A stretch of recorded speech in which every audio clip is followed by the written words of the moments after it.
But why, some say, the moon? Why choose this as our goal? And they may well ask, why climb the highest mountain? Why, 35 years ago, fly the Atlantic? T-minus 15 seconds. Guidance is internal. 12, 11, 10, 9. Ignition sequence start.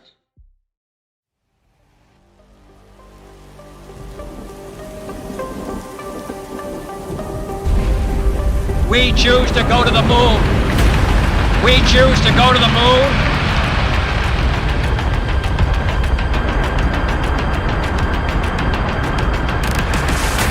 We choose to go to the moon in this decade and do the other things. Not because they are easy, but because they are hard.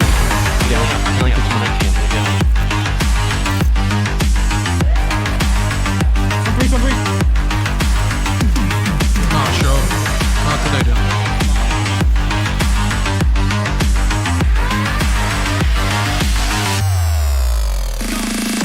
Another one. What do you mean I'm so even. You can sit on even. Let's take it right. Nice. Just wait, two spike.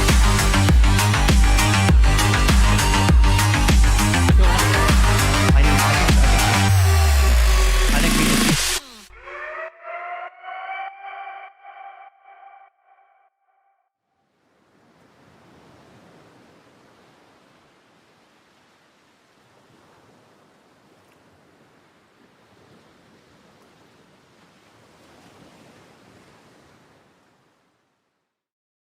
All right, ladies and gentlemen, welcome to Moonlit Battlegrounds Polaris 1. Let's go! Woo! All right, before we get started, before I pass it off to the casters, let's check out today's schedule. Just making sure everything's going. You guys can hear me? Okay, cool. All right. For today's teams, we have Moonlit Battlegrounds, Moonlit Battlegrounds Apprentice. Those are my teams. The Last Door, PSA, The Return of Go Hogs, Hat, Shaking My Head, SUPERVIVE Illuminati, Cat 10, Game Center, and Cheeseburger Conquerors, the best name on this list. Besides the teams, here's our schedule for the day. We're going to do 3 games, take a 15-minute break, 2 games, then a 5-minute break, and then game 6, and hopefully we can get a winner's interview.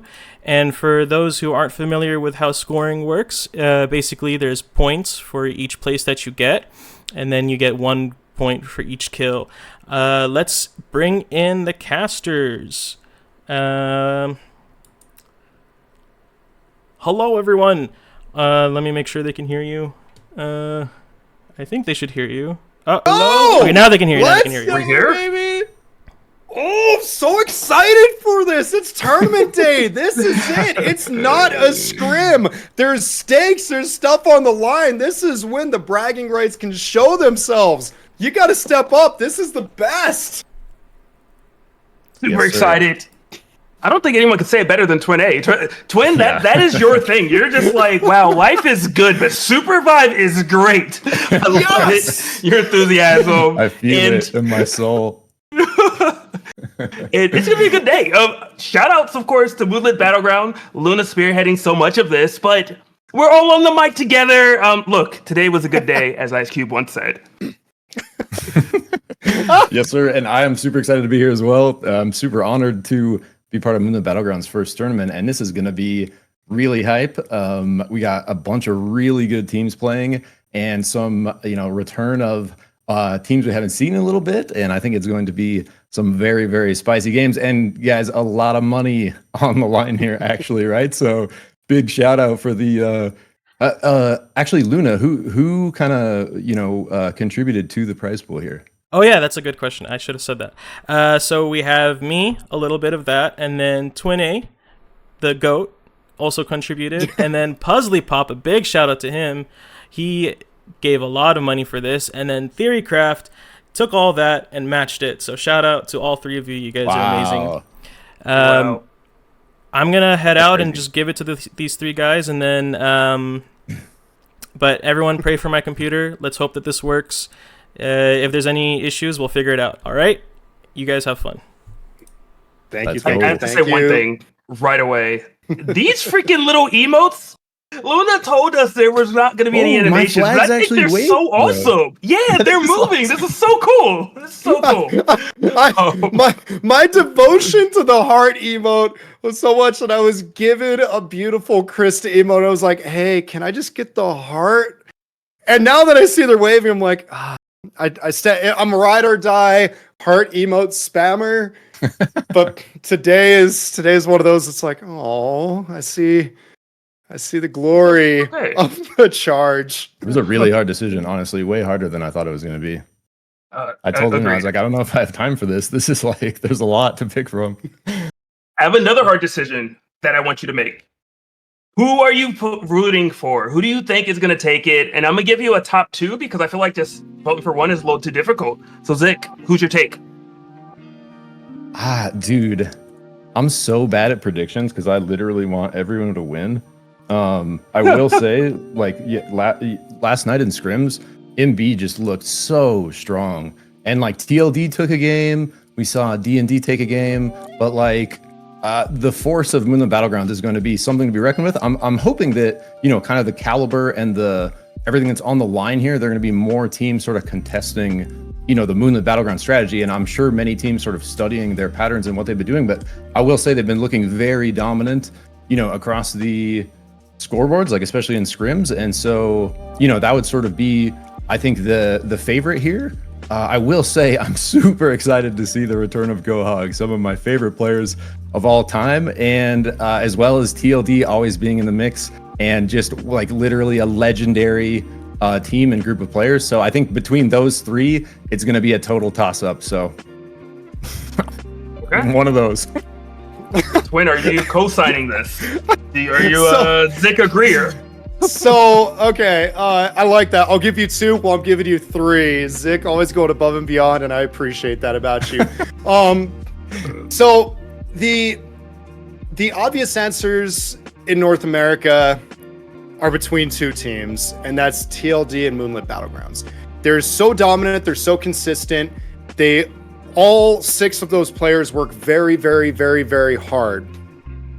So I'm going to roll the dice and go with 2 separate teams, because let's go crazy. Let's make this an exciting, we didn't see this happening.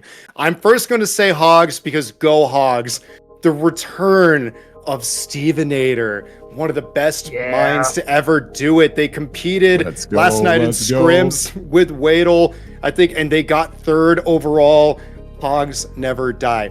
My second team I'm going to go with, and this is tough amongst all these competitors. EU's coming out strong.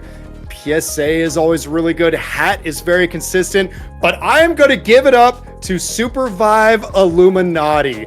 Thank you on the Bebo is one of the most exciting hunters and players to see. Blaze is amazing. Monster fits the name title. Their sub Miss Kate is one of the scariest Felixes to do it. So I'm going to lock in Go Hogs SVI for my top 2 picks today. Very interesting. I like it. I like it. I am actually not going to pick an official top 3. I'm going to just say I think the best names, and that's who's going to win today, which I'm going to deem We have a is huge Pat. group of indecisive casters. Well, I can be decisive if you need me to be. No, I just, I'm like Cat Cheeseburger Conquerors and shaking my head. Those are top 3 because those names are amazing. That's fair. That's fair. But I did want to touch on something that you did kind of mention, which is Stevenator. You know, we haven't seen him for so long. He had some real life, you know, had to kind of take a step back, but I've been seeing him more and more playing ranked. At first, I'll be honest, I was like, you're up here in ranked with the big boys, but you shouldn't be. Gave him a day, and I was like, man, he's good. So he shook that rust off really quickly. But King Nidhogg hasn't really been in a lot of events lately, if I'm not mistaken, either. So it's nice to kind of see him as well. Yeah, I completely forgot Nidhogg's back today. Let's go. Just wanted to bring that up. But here's the thing with Nidhogg. If you've caught any of his streams, if you've seen any of the scrims this past week, it's like he came back stronger than ever. He was in the hyperbolic time chamber or something. It's almost like he never left. There was one day of scrims where 3 separate teams won 2 of the games apiece. And it was TLD won 2 games, Moonlit Battlegrounds won 2 games, and Cat won 2 of the games. And the games they won looked terrifying. So the combination of Lauds, Kenneth, and Nidhogg, you cannot sleep on them. Yeah. But I want to say we're about to get into this. And just to your point, while we're waiting for things to kind of load in, just that hyperbolic time chamber. You know, if you've ever played anything competitively, somehow you take a break and you forget a lot of bad habits and you just come back stronger.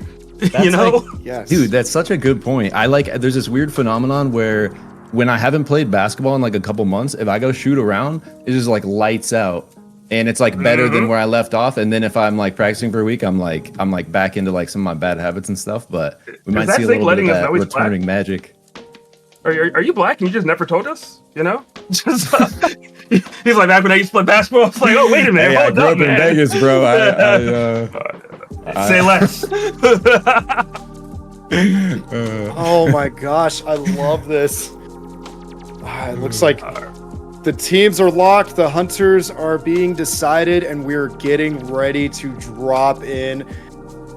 Oh, this is going to be a good day of SUPERVIVE. 6 games, no time to wait. You have to leave your mark early because one bad game could spell disaster and deny you that first place. So I'm excited to see how these teams react with the stress of not having a breather round that they were used to with like an 8-game series. Oh, it's going to be fun. All right, we are just going to get straight into this. So I like this. I will leave it to you two gents. Good luck out there. I'll be joining in for game 3. Zick, my goat! So it looks like we have a pretty good like upper half of the map kind of drop going on here. Academy going uncontested, it looks like, to SVI. Yeah, SVI going to have those early level 7s, 8s. But as well, not a lot of people kind of dropping in close to them, so they're going to have to travel unless they choose to take up the smoke and gridlock. Yeah, definitely the case there, and a little bit of action happening pretty early right here. One goes down right away. Hat over there getting some free RP. Oh, I'm sorry, some free points, and also getting a nice little crystal to power up some items as well. Shake my head, SMH. The brawl versus the world. Sitting on the train trying to fight for it. 1v3, but you gotta want it. And you know what? I'm gonna give that brawl credit right there for standing toe-to-toe on a train like they're in an action movie against Moonlit Battlegrounds, saying, I know this is your tournament. And look, an aura diff right out the gate. Shrike Jordan can't believe they ran into somebody that powerful and accidentally falls off into world out of fear and distraction. It's scary here, my friend. It's terrifying. So now that it has slowed down, I do like the start for Academy. So I have a hot take. I think in ranked, if there's no one near Academy, worst spot ever, you're not going to get any RP. But I think in scrims, I think in a tournament setting where it's a lot slower of a pace, I think having those books are great, especially if you can save them, go actually kind of level up to level, 7, 8, potentially 9 the next day if you still don't find anybody, and then pop them. So good stuff for them. Huge advantage going to come their way. Look at this height. Still without Shrike Jordan, trying to just get what kind of loot they have here, but Coldfang is all PSA right now. So they're not going to have a whole lot of creeps, and kind of like the opposite end of the map, Academy here. You get that early start, but if you don't have other teams to run into, again, I think in ranked, not too strong, and Phenom eliminates Phenom off screen. Not sure what's going on with that. Oh, but look, Shrike Jordan back up. But yeah, Coldfang, you're able to, he's able to snipe the gold armor. Sorry, I got distracted there, but I was going to say PSA has such a strong early start. But look, Moonlit Battlegrounds doesn't care. They're actually encroaching on PSA space. And a little interesting, if you're PSA, you were kind of there first. I thought you'd take full advantage of that. With all that money, you can kind of level up your weapons relatively early. You should have a huge advantage, but wasn't able to do it in a little bit of a fight. Oh, not a little bit, a lot of a fight. Starfish already down. Your teammates now have to run, and what should have been yours for the taking, all the gold armors, the money, just PSA running away with their tails between their legs. Away, tails between legs, and now they're possibly going to run into, it looks like 10 is right there with arms wide open, and Apios is kind of caught in the middle of two hunters trying to back. But you're right, that was PSAs for the taking, and somehow they just took too long to capitalize on that advantage, got shoved out. Now, they're the ones that are going to have that poverty run for the rest of this game while they're trying to catch up. Like, at least two of them got away with hopefully some of the gold or a lot of the gold, but not the gold armors. I would love the emote, what did we learn, to be played right now, because we learned that you need to get in there, get everything fast, don't wait around, okay? Don't be lazy, no lackadaisical movements, because they're here to play. It's game number 1, a Moonlit Battleground event. If you're not doing everything at 10 speed, what are you even doing?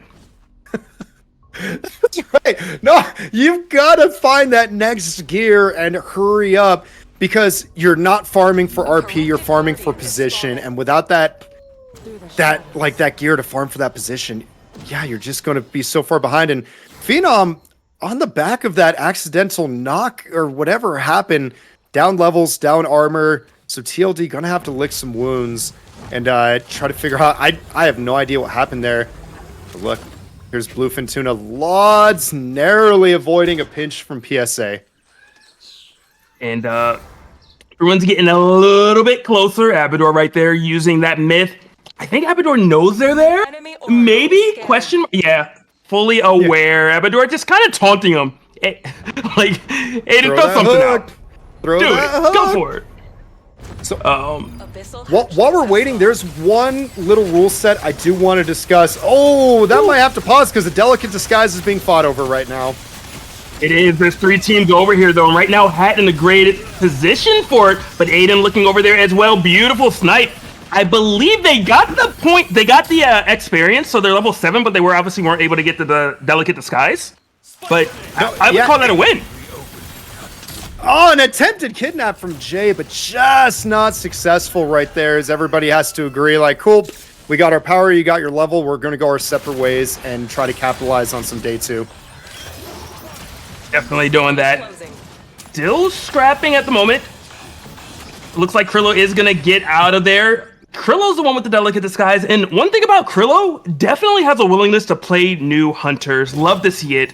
Using that Carbine right now, who a lot of players are saying might be a little overtuned. I disagree, but I understand the sentiment. And just gonna casually fly away. So, to go back to a prior point before the action, because day 2 tends to be a little more of a lull while we wait for that encroachment. One thing these players do get a relief from is the fact of this tournament has no bans. One of the recent go-to tournament rule sets has been that the most played hunters get banned after X amount of rounds. So people have to be creative. Right now, people can just play their favorites, their best, who they think is OP throughout all 6 games. Yeah. Get to be comfortable the entire time. A little bit of a scurry, potentially evolving over there in that little corridor, but nothing too crazy at the moment. And are we gonna poke? Are we actually gonna fight? Not really. Tredsy looking over there, doing some nice safe damage, but not wanting to do a full commitment. Time to get on the Amtrak? Oh, no, get off the Amtrak. Okay. Right now, Aiden, Cheeseburger Conqueror is definitely in the worst position possible. They might be a McDonald's, but there's clearly a KFC and Burger King right beside you. Their favorite Pokemon is Pinsir because they're getting pincered right now. A little poke, actually. It looks like it's just Hat versus CBC. The other team decided to flee a little bit to the north. And right now, it's just a battle of the poke. And no! GCR coming in from behind against CBC. CBC having to rotate. They indeed are. And oh, Moonlit Battlegrounds apprentices right there. Trying to make their mentors proud as they make a wise escape to the right. They know they have plenty of space to work with there. Their base camp as well. No full commitments right now as it's only day 2 and no one wants to take any crazy risks at the moment. Speaking of day 2, we have the first spotting of a soul. Our souls this map being XP and Vibe. Vibe questionable on if it's great or not, but XP soul unquestionable. Undoubtedly one of the stronger souls in the game right now. sitting right there, so I'm looking to see who's going to start contesting that as some great poke comes in. Beautiful pick right there. Blue fish tuna goes down. Right now, PSA looking over at Hat at the moment.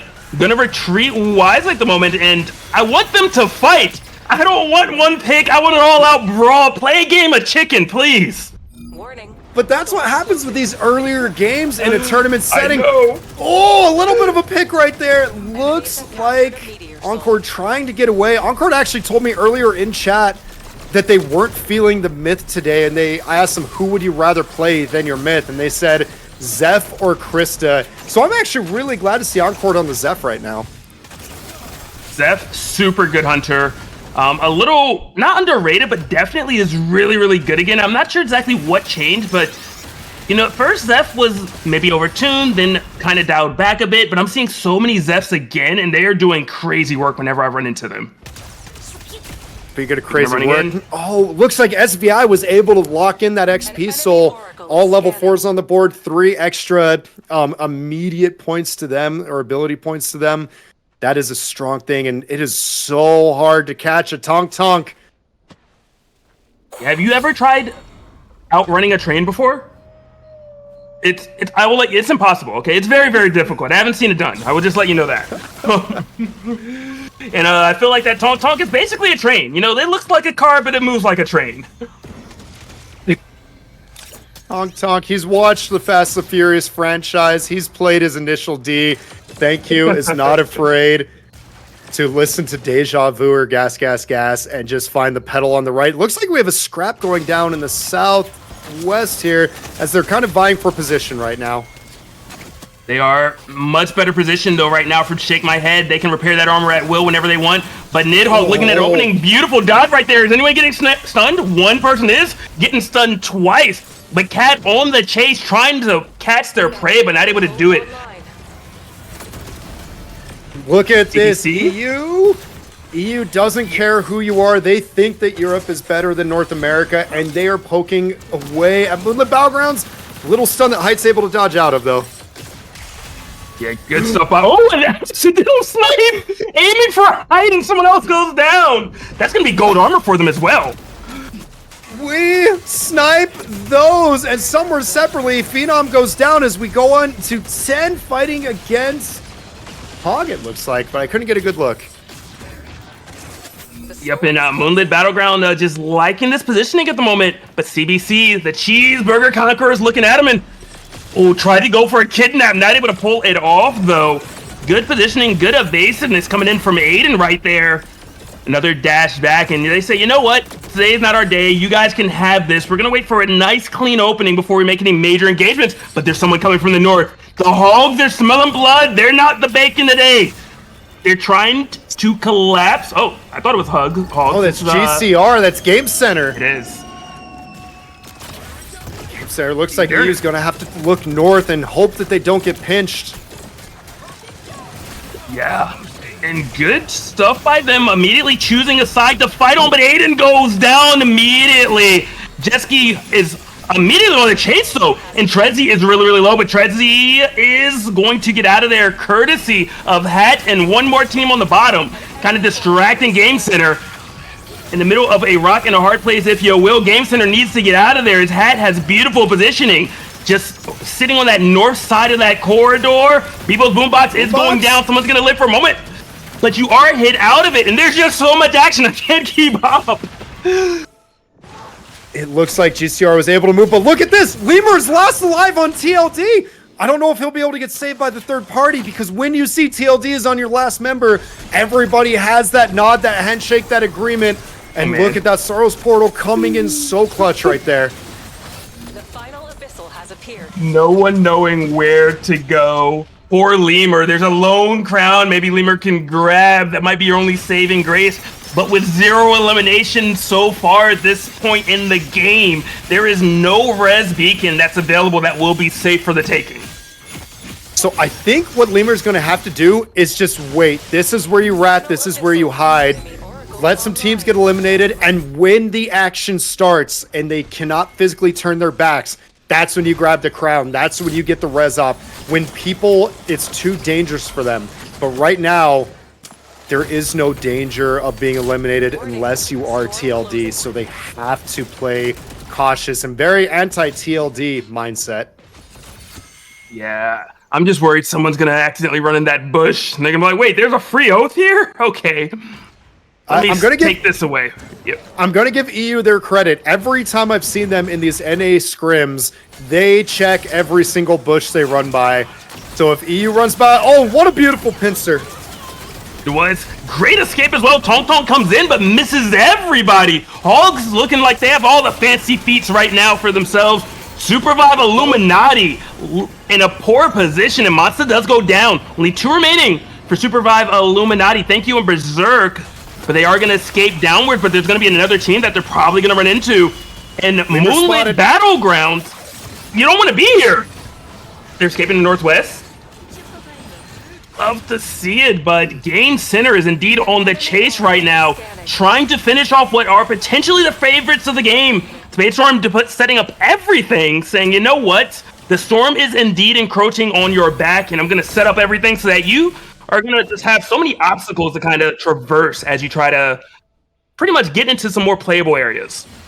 I'm gonna guess that Lemur has Ambrush because I noticed the bush pop around him, which is very convenient if you're having to rat. And look at this corridor that 10 has that other team pushed into.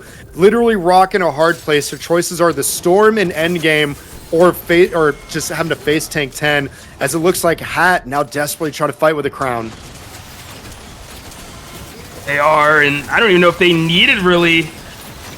This is Cat. It does drop. Oh, Nidhogg down as well. Third party from PSA. It's only you. Good luck, my friend. I don't know how you're gonna do this, and you do not. First elimination does indeed occur. Somehow it was not the last door. Could One not of the believe strongest teams in the lobby too. Cat got put in such a poor position. Sarah going down because Sprokane, in spite of the ping difference, is surgical with his shots. And look at that, Lemur is found and eliminated by GC by Game Center. So 2 of the strongest teams in the lobby are already playing on the back foot. Like one more is about to go down and join as well. All chaos, all hell is indeed broke loose. The end game is here, and I can tell. Where's Captain America when you need him? Get out of Bebo's boombox, trying to push them out. Not able to do it, but does do enough. Stays on them the entire time until it ends. And right now, Chinese Spy on the go. Not the Kingpin we're used to seeing, but hitting all the shots nonetheless. Look at the strength of Moonlit Battlegrounds. They have the armors, they have the powers, and they have the aura diff. Their 3 biggest competitors are all eliminated. SMH going out, GCR, congratulations on finishing off TLD. You get 8th place as your reward. But Hat consistently placing top 3 or 4 in scrims. TLD, Cat, top 3 or 4 in scrims. Moonlit Battlegrounds has to be feeling really, really good right now with their positioning. Yeah, I mean, they're in a beautiful spot. Yeah, maybe you would want a couple more gold armors, but that's not the end of the world. You don't have an XP soul, but that doesn't matter at the moment. Big and damage. Right now, PSA? Oh, are you gonna live? There's no way. Oh, he gets out with the myth. Is this it? Thank you. Tries to chase, not able to do it. You gotta take the portal. Does manage to go out there and runs to another team. Oh, goodbye, Aphios. Good luck, my friend. This beating is unfair. And does go down. And wasn't able to get the kill. Would have been beautiful to proc that most wanted right there. But the action just continues in the northeast corridor now. 10 is indeed running down, and maybe you can look at Hogs, but your shield's broken out. I'm sorry. Goodbye. Goodbye. Goodbye, our EU brethren, as Jane goes down to the abyss. But this is that pressure cooker moment of scrims. If you were only used to ranked, you don't usually make it very far into endgame. But in these high-level tournament lobbies, these professionals at play, they survive and survive and survive. And we had 12 teams in endgame, but the pressure cooker had to whistle eventually, and these fights had to break out. And oh, have they broken out, as we are down to 4 in the blink of an eye. Yeah. I know there was a debate about some of these changes that were made to SUPERVIVE with the three players on the team instead. Man, this is so fun to watch. Great decision, Theorycraft. It really is, and I know it's the controversial take, but look, it's so readable. We get more teams in the lobbies, more third parties, more. You gotta pay attention right there. Oh no, Lunaris got chipped away by that rain of arrows. And we do have an update for those watching the VOD. When Phenom eliminated Phenom at the beginning, turns out right during drop, his power went out. So TLD was playing 2-man the majority of the game.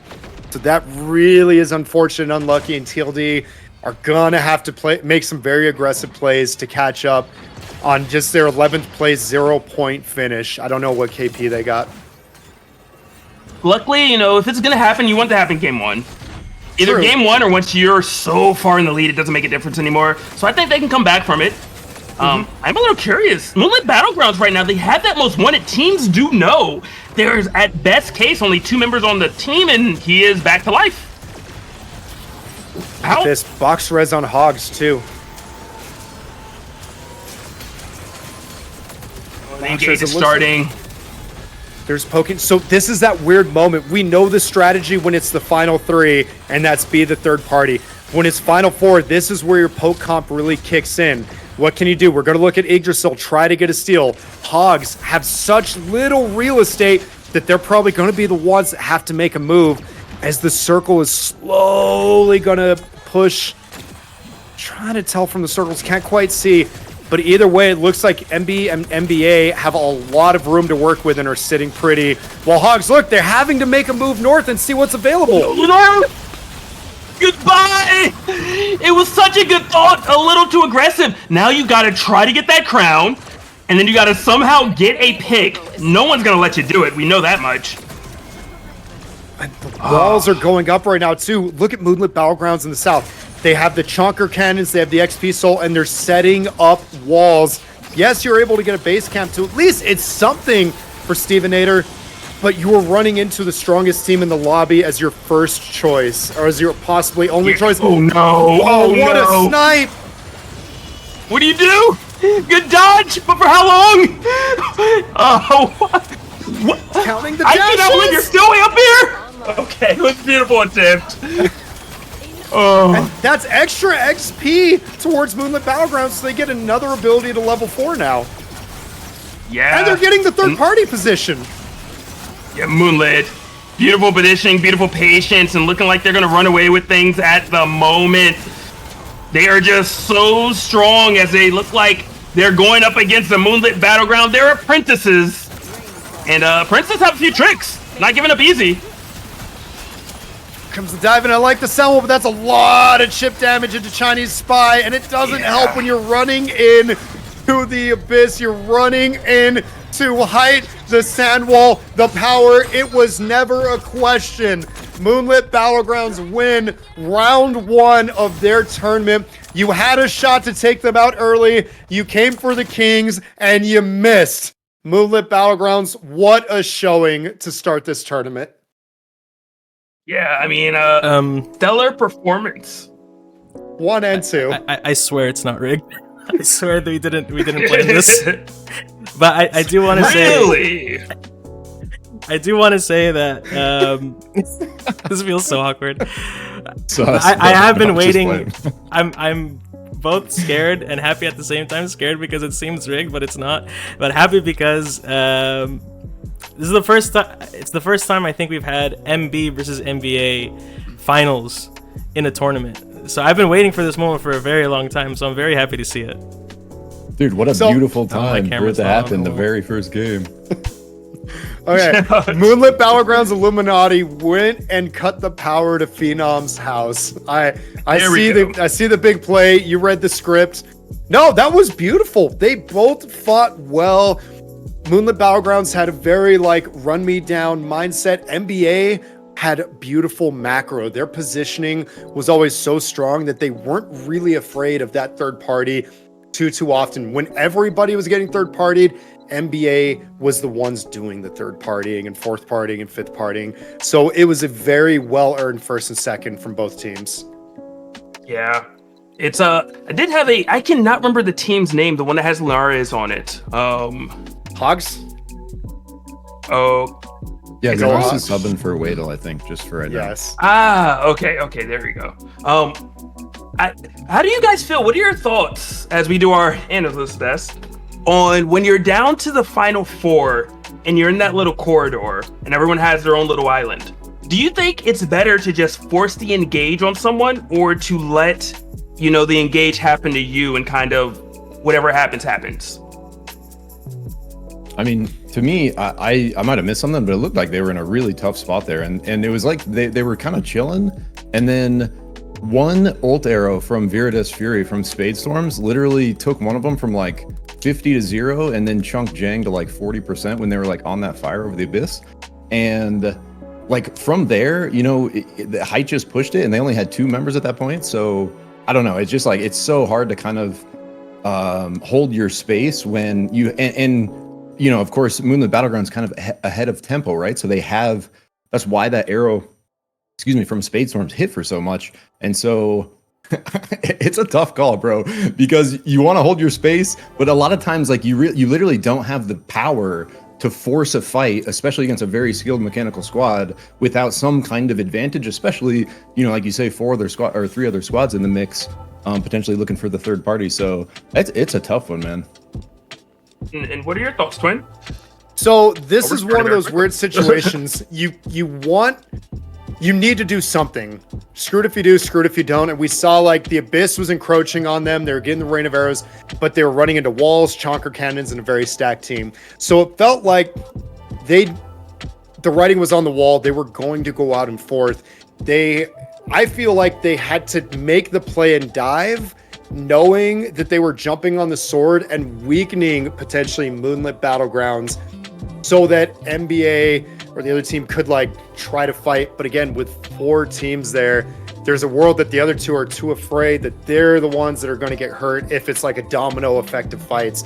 So yeah, that's a very tough decision. You're trying to find the right moment, but there is no right moment, because Moonlit Battlegrounds it's option select to go to like fighting game terms. It was just option selecting coverage the entire time with their entire setup. So there's no right answer. They tried their best, and that's all they could do. What do you guys think about, like, what was crazy to me is like we got super deep in the game and there's 12 squads left, and in like it was like 1 minute it went down to 4. It was like 12 squads to 4 in like a minute 30 of just bloodbath carnage. And it's like some of the most like kills I've seen in the shortest span of SUPERVIVE at this level in like a long time. It was just like a bloodbath. we couldn't keep up. I felt so bad. That's crazy. Play by play. Now we're going over here. We play by. It's like, oh my god, everywhere. It's a battlefield out of a Lord of the Rings movie. Like, what part of the screen do you focus on when it's just combat? And I love it. But there's no extras. That was the problem. I was like, yo, there's 100 of you, like you're supposed to be extras, but you're all a main character. Sheesh. Well, speaking of extras, right out the gate, looks like we have 3 teams dropping Cold Fang, Cheeseburgers, Moonlit Battlegrounds. I missed who the third team was, but Shrikle Jordan immediately dropping Treadsy, and the emotes are coming out. And this is kind of like the reverse storm shift of the first time. Now we have it covering the southernmost area, and there's lots of level 1 fights as Lods is able to drop Krillo. We're seeing Krillo on the Bebo. That is exciting. Do you see Spade Storm right now? Level 2 just demolishing Jang. Goodbye, my friend. What is a level to a Storm of Spades? Well played right there. Absolutely massive. And check this out now. Okay, as the initial combat kind of slows down, still a lot of teams in Cold Fang, but everybody else slowly moving north. They're going to have their res options. I haven't seen any teams eliminated just yet, but it's like, okay, there's not a lot of resources in the south. There's limited camps, so I really like this. Moving on up to Prisma Falls. Let's take these camps. Looks like we have Hat going, oh, Lord Vader dropping 2, so I'm not sure what, but okay, fortunately they are in Kobas. They're going to be able to get their res off, and I like that. Some initial crazy action. All right, we're going to go north. We're going to clear these camps. And what is the... I can't see what the storm shift is for this game. We have glider fuel. Okay.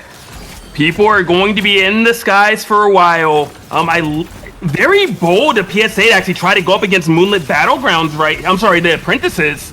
Just because you know that they're going to have the level advantage. They already had camps. They already have some books of knowledge. One person already does go down from PSA. Pamu trying to escape, not going to do it. Do you chase the myth or do you let the myth live at the moment? Do you kind of mess up your tempo a little bit? I think they're going to stay. Improving. I don't know if you want to go there, my friend. SMH, well, I mean, it depends. Are there teammates here? Doesn't look like it. Having to run, gliding over the abyss. Gonna be able to escape. Kind of bonk their heads on the wall, but they saved their dash like they needed to. That almost looked like they were just kind of peeking their heads around a corner, be like, what's going on in here? Never mind, I can tell when I'm not wanted. There's a party, right? Hello? Sick invite. Oh, not my party. And I mean, the problem, look, okay, when you go in there wearing that type of outfit, I get it. Get him out the party. This is a wholesome bloodbath. Thank you very much. But I'm going to go back to one word you said right there, though, which was tempo. They didn't want to chase because they risk losing their tempo. If you spend too much time in the early game chasing that little rabbit that's trying to escape, all of a sudden you're not gearing up. You're not getting better powers. You might not. They're already level 6, but they might be missing on that additional experience down the road because they want to chase somebody that is also likely to lead them into getting third-partied. So I respect the decision from NBA to take their 2 KP and say, awesome, this is going in the back pocket for later, and we're going to keep building ourselves up. Absolutely. And speaking of gearing up, if my eyes do not deceive me, I believe it was SUPERVIVE Illuminati who did get 2 tier 5 gold armors. I thought we were zooming in on them. So good job on the server. I got baited. Cameraman bias is real. Yeah, so gold armors is just such a luxury to have. There's so many times you will live a bit longer than you're supposed to because of all that armor reduction. If I'm not mistaken, it's 35%. 35. And right now we're going to see if it helps them out. Going up against the Cheeseburger Conquerors. Cheeseburger Conquerors our EU team. It's a lot of poke right now. Good shield by Aiden, though, to stop that B-bomb. And that's all these little pre-level 7 skirmishes are, is who can get the most poke on each other. Yeah. And they're indeed poking away. They both have a healer, so it's not the end of the world. But it's like SUPERVIVE Illuminati is going to win out at the end of the day. But honestly, there's nothing really to fight for unless one of them want the Masamune that's about to spawn, or the potential level 7. But other than that, I would just kind of leave and say, hey, this isn't a good fight. Let's get out of here. If you notice, Aiden had no armor too. Oh, no, Flick. Oh, sorry. Well, they're fighting over one of the strongest powers right now, and TLD has a lot of positioning with that push out from Lemur. And look at this. Now you have Abador with the armor shredder on, and that armor shredder again might be a little overtuned right now because 2 of those arrows in your gold armor means nothing to them. And they actually teleported it over, which was so clean, but we can talk about that later. SUPERVIVE Illuminati over here going up against the Cheeseburger Conquerors. Beautiful bomb is coming down from the balls. Is anybody going to grab the Masamune? Is it worth the risk? Apparently it is. Myth having such a strong item. You're getting speed, you're getting damage, you're getting omni-vamp, literally everything Myth wants, including cooldown reduction. Possibly one of the best hunters in the game to make use of that item.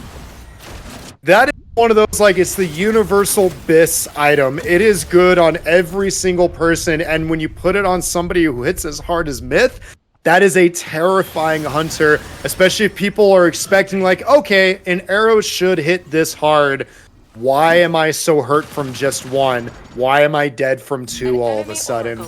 Like, that is a huge advantage if they can hold on to it, because as we know, it counts like an exotic power. If you're knocked with that, you drop it. Yeah, it's bad news, Bears, if that goes away, because your damage is cut in half almost because you will not have an item at all. Are we getting out? We are not hyped on the chase, and the squad is indeed eliminated a lot earlier than anything we saw in the game prior. But look, when hype smells blood, good luck escaping. And are we going to see someone else go down? Jang glides, gets through. Is anyone going to follow? Oh, they can't get in. They don't know why. Stay out the club. That was tough, but a good escape. But look, SVI just continuing to steamroll. And now I'm going to go back to our EU team, the Cheeseburger Conquerors, CBC. They didn't have armor that entire time. And we talked about the 35% damage reduction that gold gives you. You have 0% if you have no armor, not even gray. And that's what their tank was stuck with that entire time. And who is this? Is that SMH? Looks like they're as well, down to 1. Oh, what is TLD doing? The last time they used that teleport, it was to get the armor boss, the armor shredder boss. What are they scheming now? Okay, Lemur needs a good two-way teleporter clip. If you didn't see in some scrims this week, it was such a good final fight. Final 3 teams scrapping, going at it. It was TLD's game to lose. They got jumped on by both teams, and Lemur had the 2-way TP ready, pulled the trigger, and he teleported the heart, but it teleported higher than he was expecting, and he eliminated TLD. So that clip is on Zodag. That clip has been shared everywhere. And look at the hook into a Tonk. Krillo is a monster on this Bebo and gets another one. Was that 2 dropped by Krillo alone? Wow. I am, therefore I Tonk. Krillo with the Bebo representation. Thank you. You're not the only one who can drive this Tonk, as he drove 2 of them into the ground with great Abyss play. And I love the hook into the Tonk, so he's not losing as much height as the Kingpin was right there. And he was able to... Oh, what a kidnap! No, a kid? Oh, no. And who got it? SVI? They stole it? The Illuminati did it? And they're winning the fight now. Phenom possibly going to go down, but that shield is broken on the oath. Goodbye, my friend. Well played by Phenom. Thank you. Looking to help out a friend. Puts that bomb on. The rest is going to happen, but 10. They see it opening. Abador going to try to escape. Not going to do it.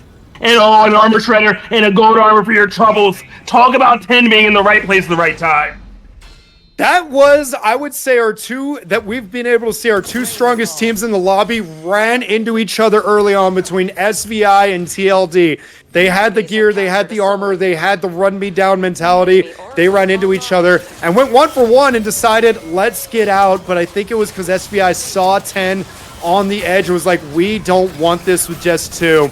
But the fact that they were able to almost knock down TLD is stellar and really going to say a lot as we approach like later on in this game. Definitely is. Oh, and you tried to escape, not able to do it. Still 11 teams. Unfortunately, the apprentices are going to have to bring one of their friends back up. Pambu trying to escape from SUPERVIVE. Illuminati. Everyone making their way to the left, but there's still one more team north of you. Game Center can breathe for the moment. But you know who cannot? Hat. And goodbye, you're going down. Love to see the explosion. Jewel is jeweling. We see the lightning striking everywhere. Going to heal at the moment. Dylan right there to help out and has that armor shredder. Big magical things can happen soon as Krillo just hides and tries to be that cute little Bebo that everyone forgets about. Look at that Fate Rewinder sitting there on the ground. Now, I really like that from Lord Vader, but unfortunately, Carbine only has so many shots, and he had to disperse them between 2 different people. And, oh, Lemur gets a gold for their troubles. That is actually really, really good for him to get them back in the game. But yeah, Carbine just doesn't have the shot out. But, and oh, no! Nidhogg with the clutch boombox play, but he was frames too late with it, as all of a sudden... Pyne is able to get the knock right there. Sometimes you try to be frame perfect, but that ping is just 1 millisecond off, and things like that can happen. Oh. SUPERVIVE land when? Oh, they found Krillo and they found improving. We have 2 teams dropped within a 1/10 of a second from each other. We do. What can 10 do right now? They're trying to take the fight to Moonlit Battlegrounds. The champions of game number 1 gets that off, but misses everything. Spade Storm with the fancy feet. Right now, that Bebo Boombox keeping you safe. Going to escape. Trico Jordan. Beautiful movement right there. Starts the kiting, but runs into someone else and goes down. What a hook! What? That was insane! Huge hook comes in. Another stun? Starflash looking fantastic at the moment. Everyone poking away, but no major damage happening. But Pamu's saying, you know what? I can change that. Tries to get some meaningful damage, not able to do it, and 10 runs into yet another team over there as Cat is lying in wait.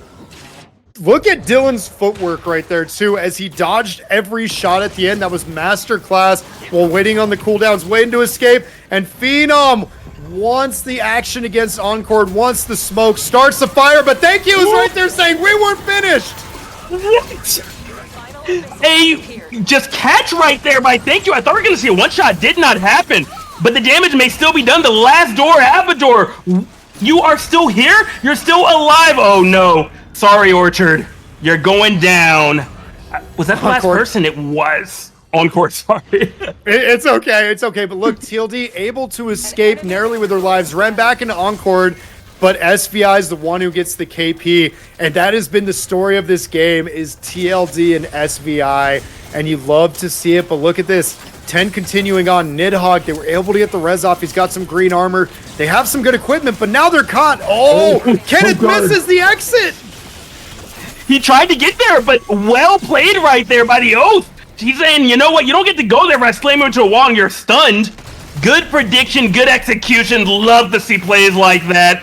But what are the Princes going to do right now? Hog is right there. They're healing up. They're looking great.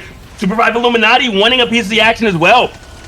If they all get wind that Moonlit Battleground apprentices are by themselves, have no exit, and can be third party, they might just collapse. But no one wanting to commit at the moment. But as we look to the northwest, there's a couple commitments going on right there. And one of them might be Height going straight down, but no, Height escapes.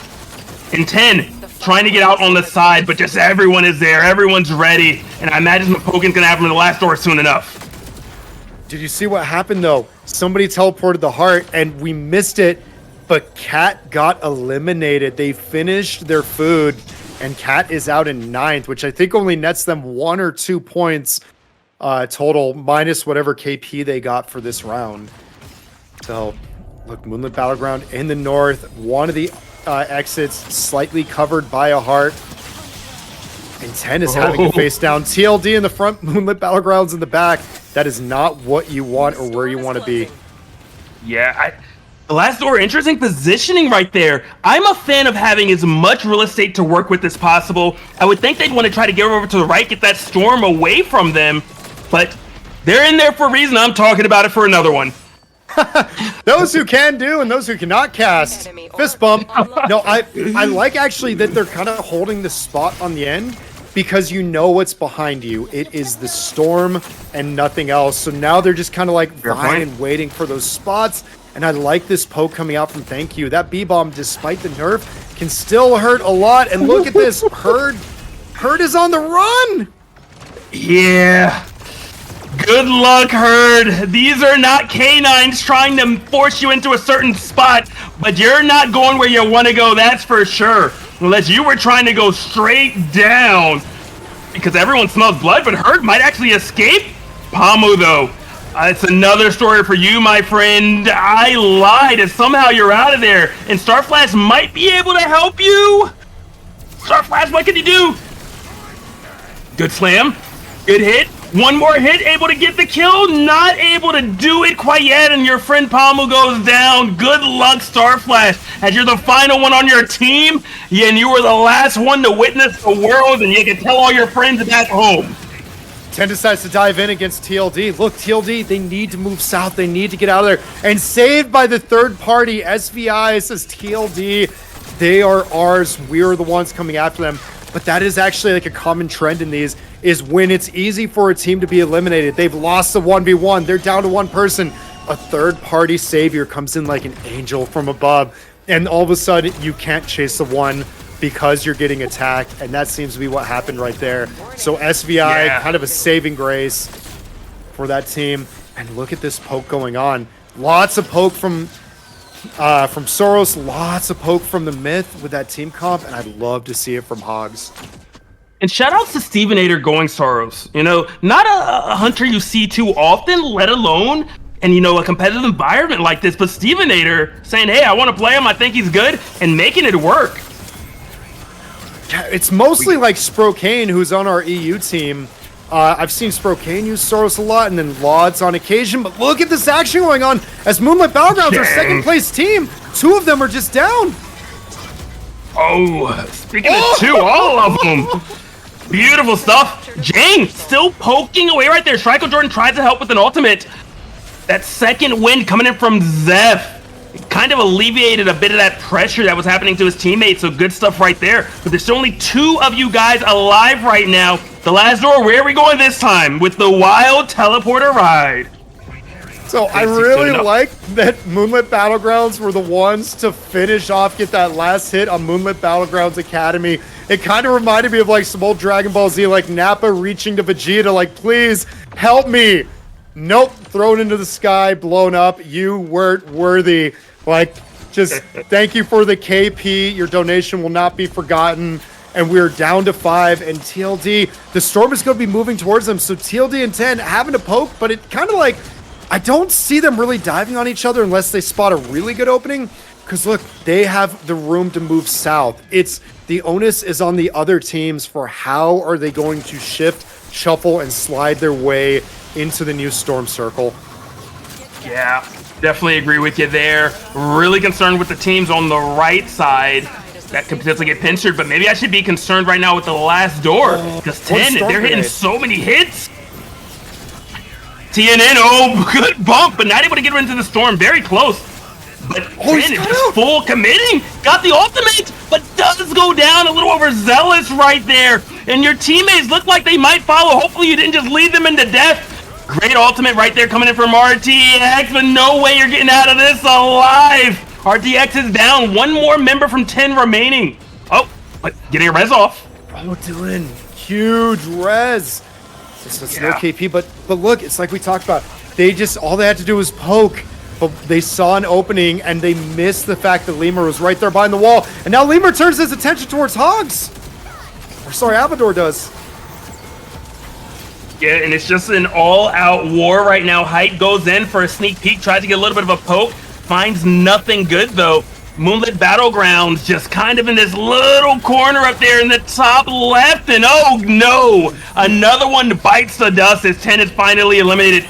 We have our 4. We have the Avatar, the Fire Nation, the Water Nation, the Earth, and the Air. Who's gonna come out on top? Okay, this was big. Moonlit Battlegrounds. Oh, Hogs out fourth again, and Moonlit Battlegrounds able to repair their armors. Only Height had it, so they're getting chipped, but they have that damage reduction right now that TLD, Phenom was able to get. Phenom decides he wants to go in. Yeah, he does. That anti-mobility field, though, is just going to make it so difficult for anyone trying to traverse that area. They don't see Lemur! Lemur, the hidden assassin, comes out at a moment's notice, and Shriko Jordan was not ready for it. Goodbye, my friend. And there's a Guardian Archangel, which is going to be huge later. Spadestorm, good luck. You have the crown, but what can you do with it? I'm praying for you. I'm hoping for the best. Hopefully no one looks at you. Spadestorm is looking, trying to find it, and I gotta imagine Lemur's about to take you out, and you are gone. We only have 2 teams remaining right now. Thank you, super low at the moment. Thank you is indeed trying to heal up. Not sure how you're gonna do it. Phenom's on the chase, relentless at that. Brings him right back in with the flame shield. And it looks like the last door are just trampling over everything right now. I see you, monster, but unfortunately we looked under the bed and you were not real. Kudos to the last door taking game number 2. Yes, I told you, I called it. This game was the story of 2 teams and everybody else was just the side supporting characters.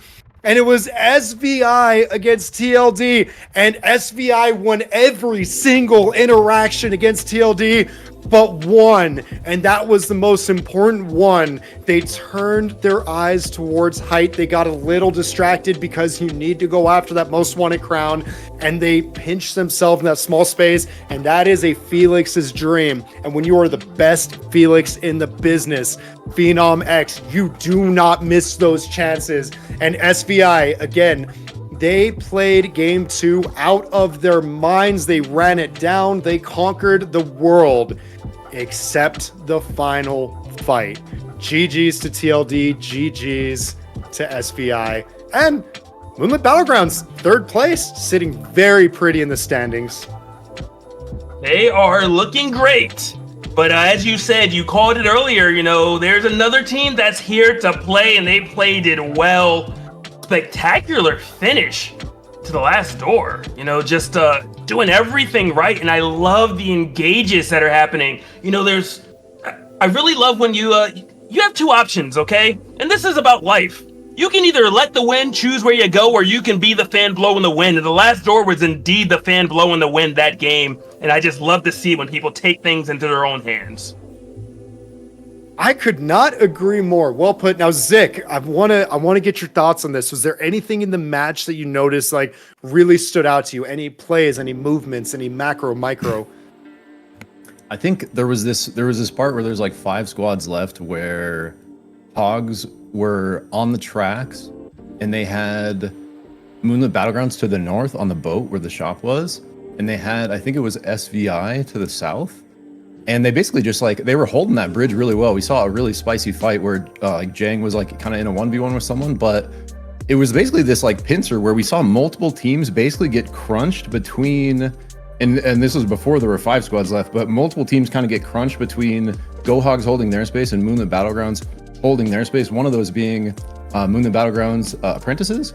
And so I thought Go Hogs was playing that really well, and it was basically this situation where the shift was going down to the left, and then it's a real problem when your space, you know, you have Moonlit Battlegrounds to the north and you have SVI to the south, and SVI looking so good that game. I just love the way they were playing, and it's like, it's actually, you know, just goes to show the sort of like fortitude and like confidence of a team like TLD to be able to just take that momentum and say, you know, we still win these at the very end when it really matters, and then take the game. So, you know, you got to give it to TLD for just putting up, you know, a huge fight when it mattered there. But I really did love, you know, the way SVI kind of executed on that whole, especially the last like 5 minutes. Yeah, I mean, they did like a fantastic job, and it's just a really nice observation of just kind of being in that position, and it seems like it's good until things start to shift. Yeah. And what do you do in that scenario? It's like, this seemed great, but I didn't know my rent was going up by $400. Wait a minute. I like that you did bring attention to that right side of the map where the train tracks were, because there was a Jewel, I think it was RTK, was like able to escape, and it's like out of the frying pan into the fryer of we're free, we escaped, but there's more teams and you're in the middle of a fight, and they had no chance. And Moonlit Battlegrounds was actually able to pick off a lot of those scraps at the end there. They got RTK, I believe it went to them, but they for sure got the last member of NBA. And so while Moonlit Battlegrounds was in the north, they were just like literally just waiting, like, okay, who's going to try to escape north? And we got you. Who's going to escape north? And we got you. And it worked out until they got jumped on. It's like, hey, you can't, that's illegal. You can't keep doing this. And they got separated. And all of a sudden it was a 1v3 on like 3 different fronts. Like you said at the end of the game, though, like very good looking scoreboard for them still, right? With the 3rd place and the kill points like getting fed to them right there. Yeah, definitely true. And just kind of as you were talking about the positioning or mentioning it, I wonder if maybe that's one of the key things that some of the more veteran teams are factoring in. Like, which corridor do we want, and how many escape paths do we have in the event the storm goes in another direction? And I think the last door is a great example. I thought maybe the storm being on their left was a little dangerous, but as you kind of said, Twin A, you were like, hey, no, now they can stop people coming from here and from there. But more importantly, they could go right, they could go up, or they even could have gone northeast if they needed to. So they were kind of in a position to cover all their bases, which was really intelligent by them. That just reminds me of a firefighting thing that we have to keep in mind at all times, and that is, how do we get out if things go wrong? And in these small end circles, that's a question you have to have. It's like, what is our exit? And it looks like the drop is underway. I'm going to leave it to you two. All right, beautiful cast, Twin. I was really enjoying your cast there for those 2 games. I'm going to be stepping in here with the Legend Logic. We are diving into Game 3. It has been a super heated battle out here in this beautiful day for SUPERVIVE. And coming in with a kind of weird looking plain cone drop to the top left here, we see a ton of teams kind of scattered across the middle of the map here, Logic. Yeah, scattered in all places, but if we've learned anything, no one's getting eliminated on day one. The last door. Look at this. TLD just jacks these gold for free off the train. Oh no, it's the Wild Wild West. We're robbing the train, okay? There's no one there to stop us. Drop train heist, let's go. Oh, but this is pretty big right here. Shriko Jordan, though, height. Moonlit Battlegrounds gonna try to contest. They're down a little bit when it comes to levels and damage. Ooh. And one. That was some dirty burst right there from the Ghost. Space Storm just gets taken out. Chinese Spy gets return killed by Height, though. So looking a little bit even, but now NBA has pressure on Pyne, but he's pumping on his Zap, heals himself, needs to connect one more on Zap Logic, but he doesn't! So NBA takes down 2 members of their sister team, the Moonlit Battleground squad, and it's just gonna be Height left. And Height was so close to completing the channel when just channeling over to him. With a recall, if that would have happened, I think right now we'd be talking about potentially an eliminated team. Wow, that was so close. Yeah, like what a spicy opener there. And like you say, just going to be Height left. Like it's pretty crowded where he's at. And we see 10 kind of on the chase. I think they, see the last member for MB. It's like, this is something we have to take care of, guys. This is like one of the most dominant squads in the lobby. So we saw on the map right there, Jewel from 10 continuing the chase here. As we come down to Skyrats, a little face-off between TLD and CBC. Height still on the run, going for suicide res, it looks like. Does look like he has some space though, Logic. If my eyes in the CB, the last door only have 2 members, but they are chasing an entire team right now. Talk about confidence. You might go down for it though. Sorry, Lemur. Are we gonna make it? We are. I don't see the animation though. I think I might have saw him to the left. I'm not sure. Yeah, I think Phenom was like maybe on the flank or something, but yeah, in the kind of 2v3, maybe TLD thought they had ping diff right there and they could take him on. I think Phenom was kind of split out, maybe farming. Yeah, so Phenom's over here. Lemur's back in the action. They do have one of the golds, but it looks like one of them was going to be jacked there by Cheeseburger Conquerors. I love the name. Taking these winnings and putting them to good use, right? All the McDoubles on them. Let's go. Oh. All right, in the storm right now, just kind of hanging out. Some people call it a storm, some call it gas, but either way, they are living there and thriving, if you will. Not sure how much money they picked up, but in a fantastic place nonetheless. Only 1 gold armor right now on the last door, as you mentioned earlier. So they lost a little bit, but nothing too much. And Hogs just hanging out over here on the right side. Academy, all the knowledge has indeed been gained. We're going to find out if you can use it to your advantage or not. Yeah, and like those 2 starts, we just took a look at Cold Fang Academy. Pretty like classic, solid starts. Kind of hard to go wrong if you can pull everything out of there, especially uncontested. And TLD almost got those gold armors for free, so I'm sure they're still happy with 1. But it looks like CBC kind of on the chase down there. We come up here, Cat looking pretty chunked out. Nidhogg half. Just Kenneth looks like they are down a lot, and 10 is lurking here. Logic. They are, but the storm over there. I imagine that they are going to be able to force this fight. But speaking of that, a different one happening right now. SUPERVIVE Illuminati looking fantastic. Good stuff, though. Void with that teleport out. And Powered Void as well. A lot of damage can be done right now. I love seeing Jay on the Void. Really skilled player that loves the movement tech and really leans into it on the Void. Coming back down to this kind of heated battle we've seen between TLD. Actually jumping over to a Moonlit Battleground scrap on the right here. Fighting over grapple. Looks like it is going to be kind of split up. SVI up here in Magebog. Here we go. Jay with the movement. I was just calling it out. He literally he recalls from the top of the glacier. I think Jay, hands down, has the most tricks up his sleeve when it comes to Void. Like, I think it's known at this point. I agree. And you can see one of the only ones out here is still, right? Yeah. Not a lot of Voids left. And even when I play with Voids, they point out someone even might be like, I think I'm better, but they were like, but I do not know more about this hunter than Jay. That is for sure.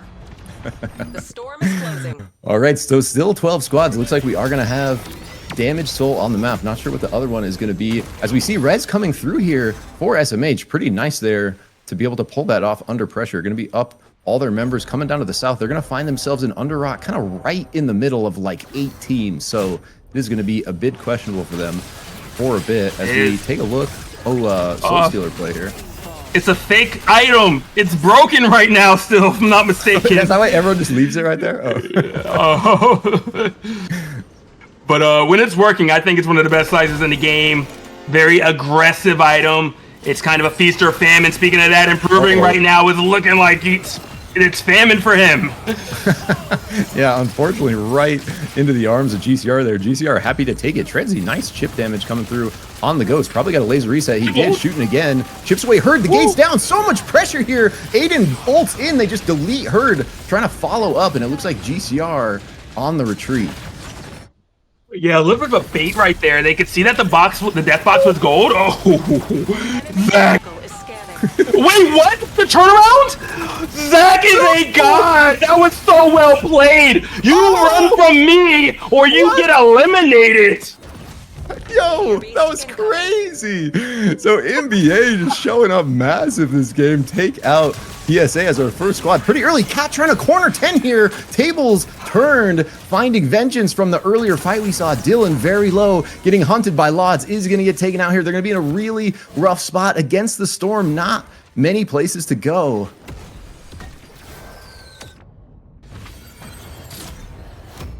All right, looks like it kind of calming down there. I still cannot believe that play right there by Zach. To get pulled and then flung and then saying, let me back in. Speaking of plays right now, that shield is broken on the TNN, looking good, but is going to drop at the end of the day. Nidhogg trying to escape right now. A little bit of a split up. One of us will live. Kenneth at the northwest. Nidhogg by his lonesome. Going to try to fight with the mid. And pretty aggressive at that. And all of a sudden, Moonlit Battleground Apprentice is not in the best position. Beautiful ultimate coming in from Kenneth, but no one there to help. You might just go down. No commitments, though, coming in from Moonlit Battleground Apprentices. And for that reason, Kenneth is going to live to see another day. Yeah, that was, a spicy fight. I feel like Cat was playing that whole thing pretty well, but it was answered in return. Coming down here, we do have a team taking the damage toll. Multiple teams. It's going to be Nutty, a.k.a. Hat, on this. I think there's, here we go. Cat coming in from the north side, right from the last battle we saw him. Damage toll already taken, though, so they burned that pretty quick before Hogs on the south or SMH could do anything about it either. So we see, 5-6 squads trying to position around that, but nice rush there coming through from Nutty to lock it down. A couple teams down here fighting over this Biome Boss. SMH in a pretty good spot, actually, like not too bad if we look at their levels and stuff. Jumping kind of around here, going back to Cat, trying to, basically just like recover a little bit from this madness. They've been in constant fights. Hogs finding the flank though, trying to put the pressure up, and wow, another team on the north here, Logic. Yeah, oh no. They're like, this is not the right spot. Good luck, Tog. I got a driver's license, but apparently I can't hit a damn thing. Thank you, dude, and it is just carnage over here too, bro. Multiple teams fighting. GCR looking for the dunk. Lemur backsteps it, not going to get much, but already have a member down. And CBC on the bottom left now have 2 of those golds. 3, sorry. So CBC actually looking very strong, kind of playing Edge of Storm here, but so many teams down there. Dude, 2 squads eliminated. Off screen, Cat and Hogs both go down simultaneously. Instant down to 9. Could another one as Aiden getting super low here, but the rest of CBC still in it. And TLD to the north. They're still in it. They might actually get the revival. Aiden makes it over there and gets the mantle. Beautiful ultimate, not gonna matter though. I don't even know what to say. How is Aiden coming back for free? Yeah, pretty well played by both sides there. We see RJ jump, jetpack, a different jetpack up over the top by improving there. One of these guys that's really been training. Carbine shifts forward, super aggressive, trying to put big pressure up, get that reset. Sarah, I think, stunned by Jay there, sent straight down into the abyss, giving NBA, again, advantage in fight. SMH on the back foot. GCR, jet ski with the crown, looking for the dunk here.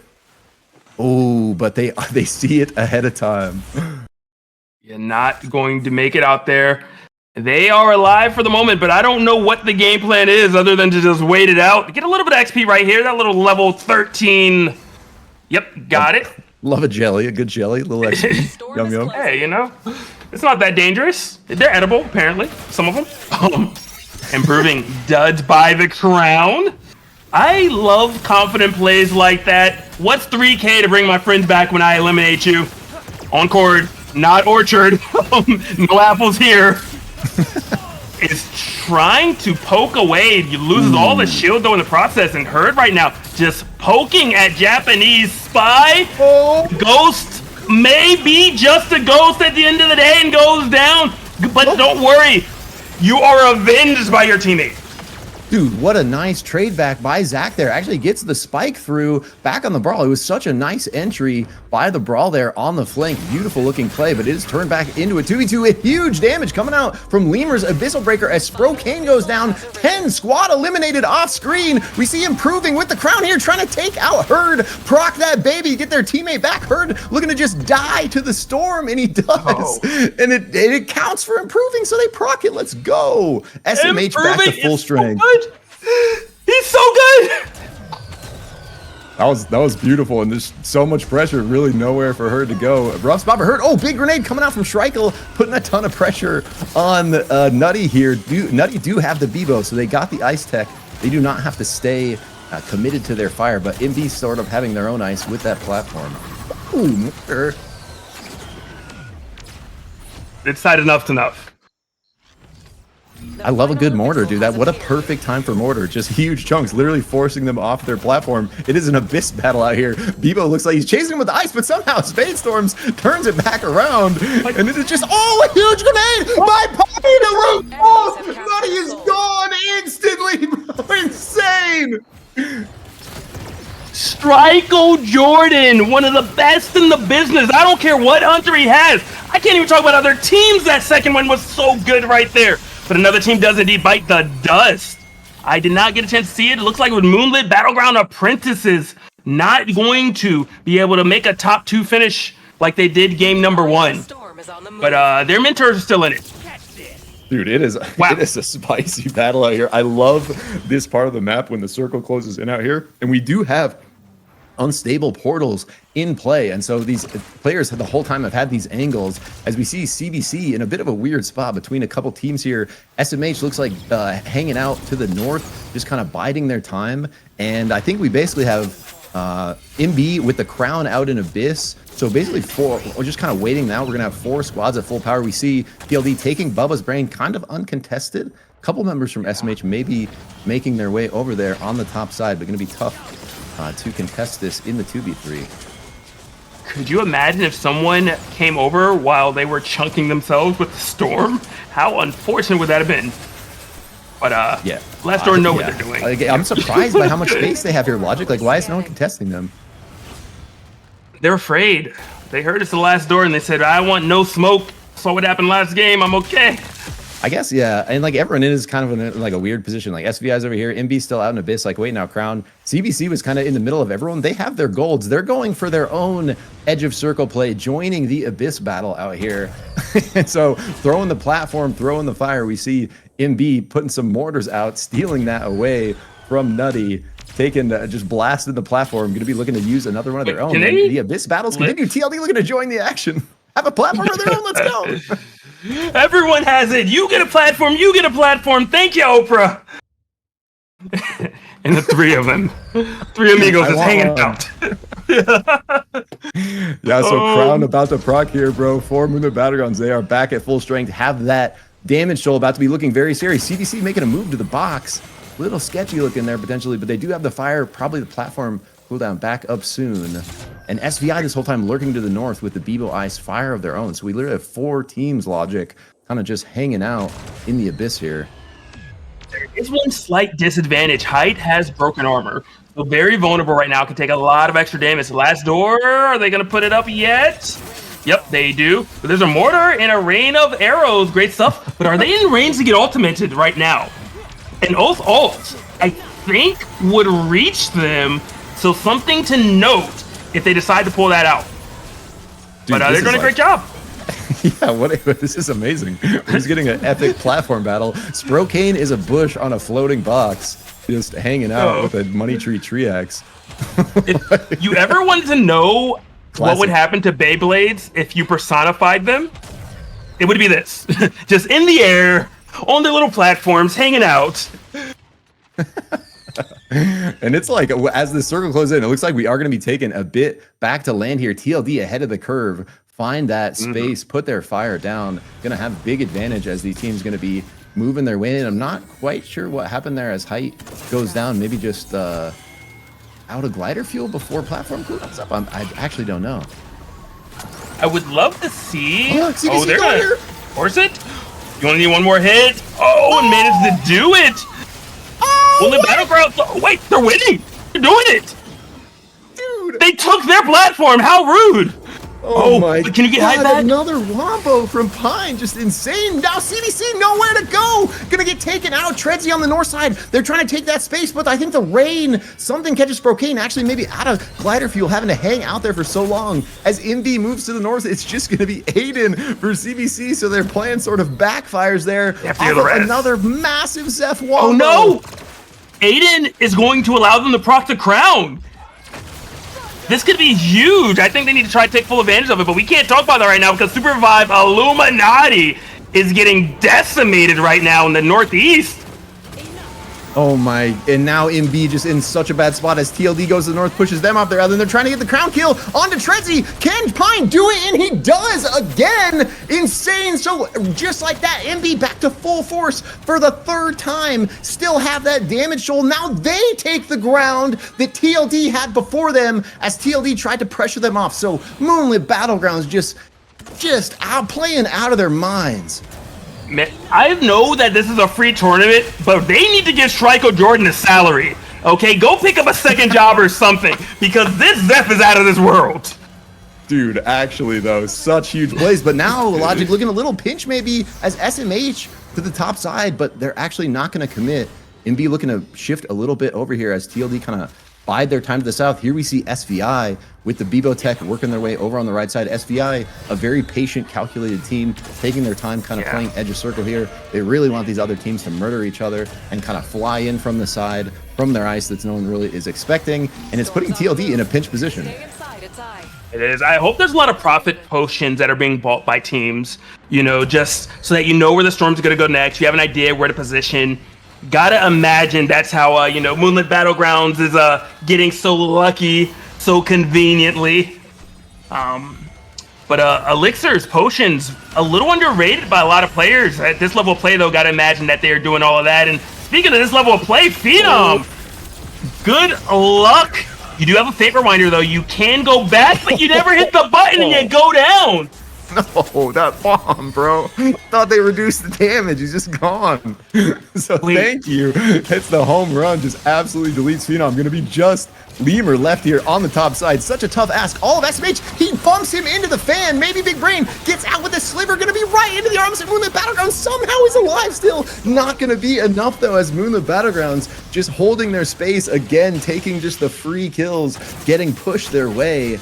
And SMH really kind of wanted that squad wipe, but Lemur was not letting it happen and ends up going over to MB. We see a long-range grapple on one of those SMH viewers. Thank you, shipping it. Thank you, missed. Improving. What can you do? It's time to make another clip. I love your YouTube videos. I'm ready to see another one. Yeah, improving a legend out here and like looking really good on the carbine in the tournament so far as we see down to our final three. Stuff slowing down a little bit and everyone kind of having their own space to land, but check out this next shift, Logic. Down to the right, SVI kind of having space, so now we see MB looking to take it. We are indeed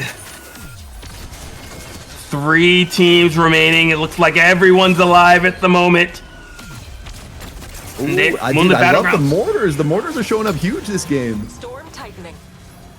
I actually was never a fan of the item, but I'm becoming a believer really quickly. Sarah's looking over there, saying, "Wait a minute."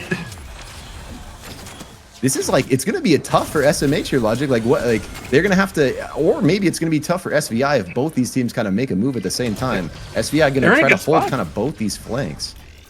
Yeah, so I think traditionally teams don't like moving first, and because I think SBI might be in a good spot. But speaking of that, the move indeed happens right here. Moonlit Battlegrounds wait for no one. Oh, all the way into the abyss you go, but Shriko Jordan's here to play. Fights are breaking out everywhere, but somehow Height still alive, use that ultimate, but ultimately goes down. Spadestorm, Shriko Jordan, the crown is here, the crown is had, and another one bites the dust. Thank you, thanks for coming, goodbye my friend, and everyone is just dropping like flies at the moment. Dude, Pyne, they procs a third crown, bro, in a series of like 5 minutes, so they're back at full force while everyone is just scattered. Half is down. Thank you is gonna be down. Improving last member alive to turn this around, but it's not gonna be enough as Moonlit Battlegrounds take another game. Holy moly, this is Shriko Jordan's game, and you guys are just in it watching him. What a stellar performance from the MVP. That was insane. Some of the escapes, some of the kills, the most wanted. Like, I don't know if you could lose when you have Michael Jordan reincarnated on your team.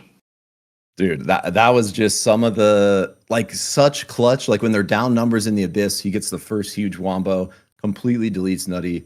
Second time, you know, they're looking a little pressured, potentially getting flanked from the north from TLD. TLD, by the way, gives up their space to flank Moonlit Battlegrounds and put them in a rough spot. Instead, what happens is CBC gets pinched, Pyne procs the crown off of the last member of Then. Again, all of a sudden, Moonlit Battlegrounds at full force and on TLD's ground that they left. So what a beautiful play there. And then ending with just another, you know, they take the kills that come their way as they're holding space, and that it was looking rough for him, right? Height goes in at the end there, gets completely split. He's down, but it literally doesn't matter. Like you say, with Michael Jordan throwing the downtown grenades, just deleting people. They get a third crown proc, bro. And it's just like, there's no way like one guy with half health on both other teams can win. It's just GG at that point. So Moonlit Battlegrounds, again, just showing up huge.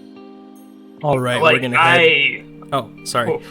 We're gonna head into a 15-minute break. Give a break to the casters, but not too long, because we're gonna do a little activity in about 5-10ish minutes. So we'll give everyone a chance to get some water, take a bathroom break, and come right back because we're gonna have a little bit of fun, something extra.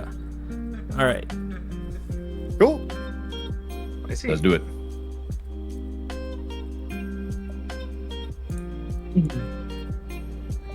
That was crazy. Dude, what the hell with Shriko Jordan? That's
They can't hear you yet. They still can't hear you. Okay, now they can hear you. Hello, we're back.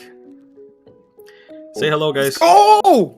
All right, we're gonna do a fun little game while the break is finishing up. For those who are still here, the casters don't know what the game is, and I'm gonna tell them right now. So here's your little challenge. You guys are gonna take one thing that's in your room right now, and you're gonna show it on screen, and pick something that is your favorite item in your room or something funny in your room.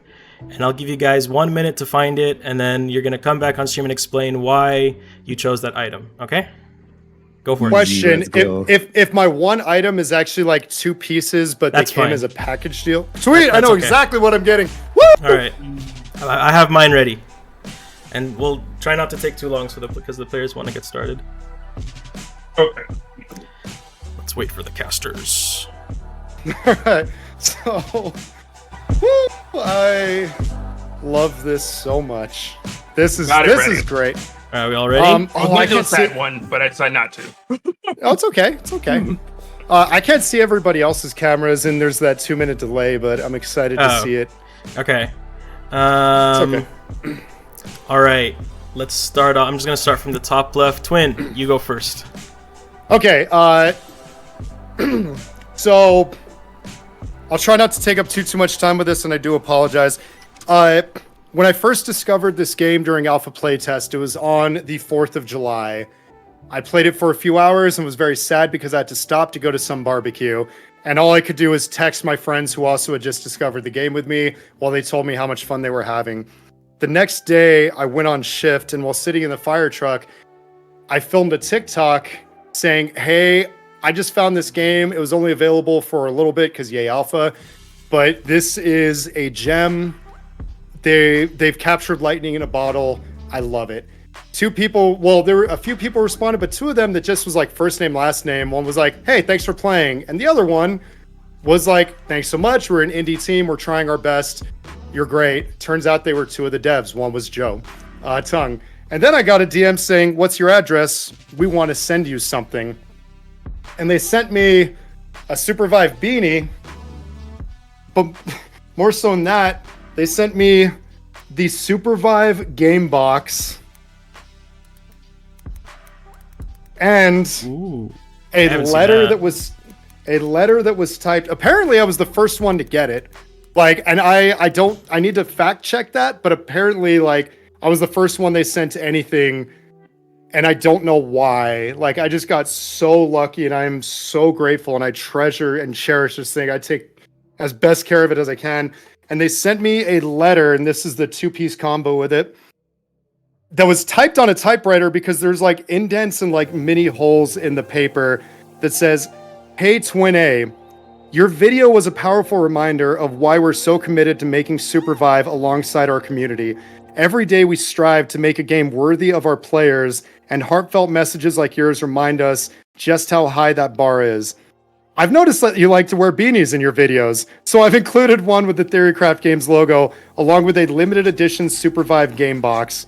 We can't wait to share more moments with you and your squad. Good luck in your next match, the SUPERVIVE dev team. Aww. And to their credit, when I hosted the charity event for suicide prevention, I asked them, can I get one more box to raffle off? They sent me 4 signed by the dev team that I was able to raffle off for charity because Theorycraft's amazing. Every single one of them are just the best. So that is my show and tell, is this giant game box and the typewriter letter that they sent. All right. I would like to discuss more, but Logic, let's go. Mine's not nearly as cool. That's freaking incredible. It's hard to follow, bro. Mine's not as good either. So, mine is my GameCube controller. Nice, I like that choice. You know, some people know, some people don't, but I used to play Smash professionally, and that's how I transitioned into commentating, was played, blah, blah, blah, and then started casting. And I feel like, you know, at least for me, the reason that, for example, ranked League of Legends wasn't stressful is that like gaming is like a release for me.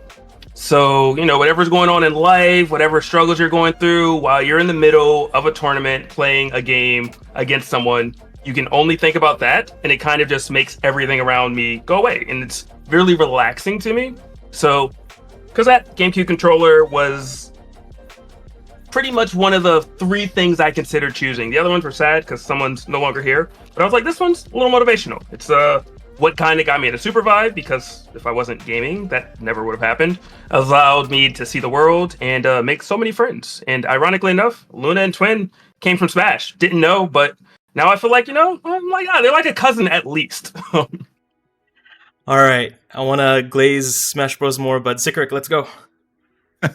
Dude, I love that logic. Got goosebumps from both of them. Yours was really good too, bro. So this is gonna be really hard for me. I basically have. You guys remember way back to Twin's great story when he got the 4 boxes and he did the raffle.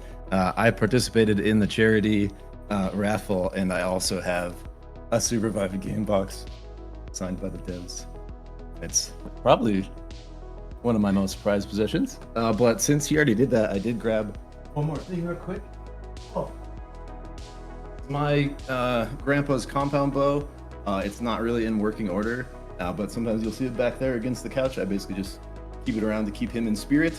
And yeah, I love bows, I guess. But yeah, those are my things. Not as cool, but. All right, for me, real quick. For me, I like how we all chose something that's a bit sentimental to us. This one is, for those who know, you guys can see yourself in the... Anyway, it's kind of hard to see it, but it's the Dota 2 TI 2023 Aegis that you get for completing the Battle Pass.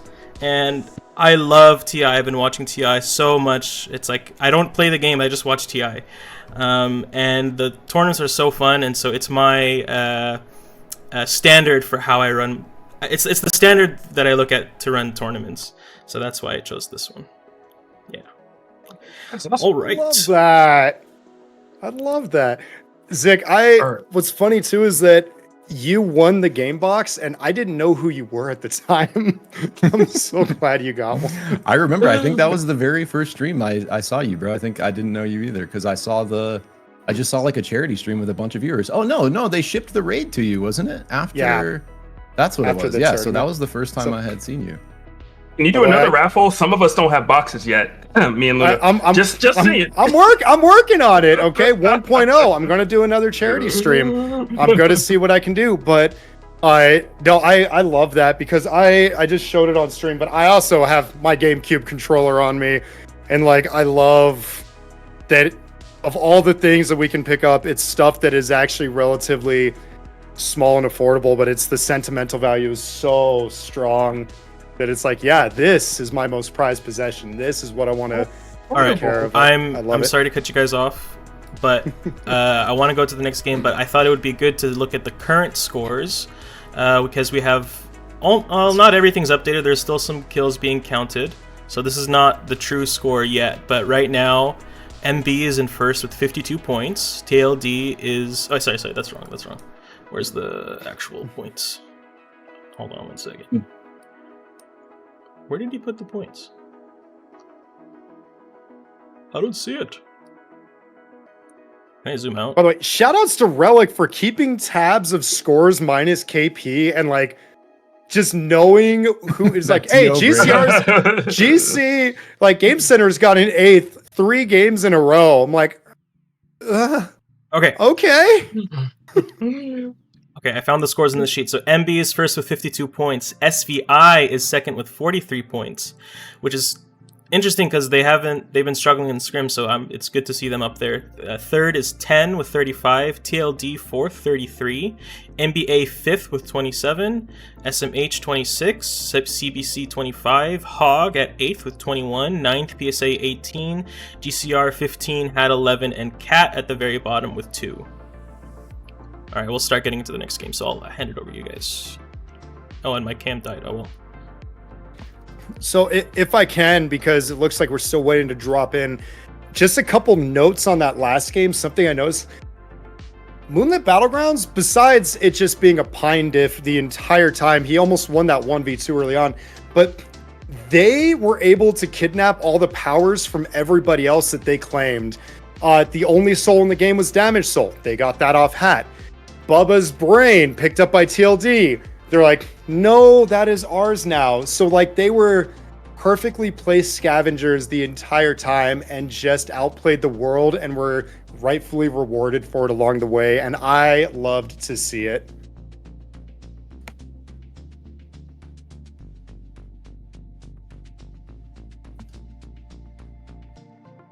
Sorry, I think I was muted there. Are we? Oh yeah, it looks like we are diving I was in. like, So Luna, was there anything else before we kind of ship it into game 4 here? Nope, that's it. We're just ready. The players are ready, and it's time to go. Beautiful. Let's go. So me and Logic back out here, baby. Going to be covering game 4.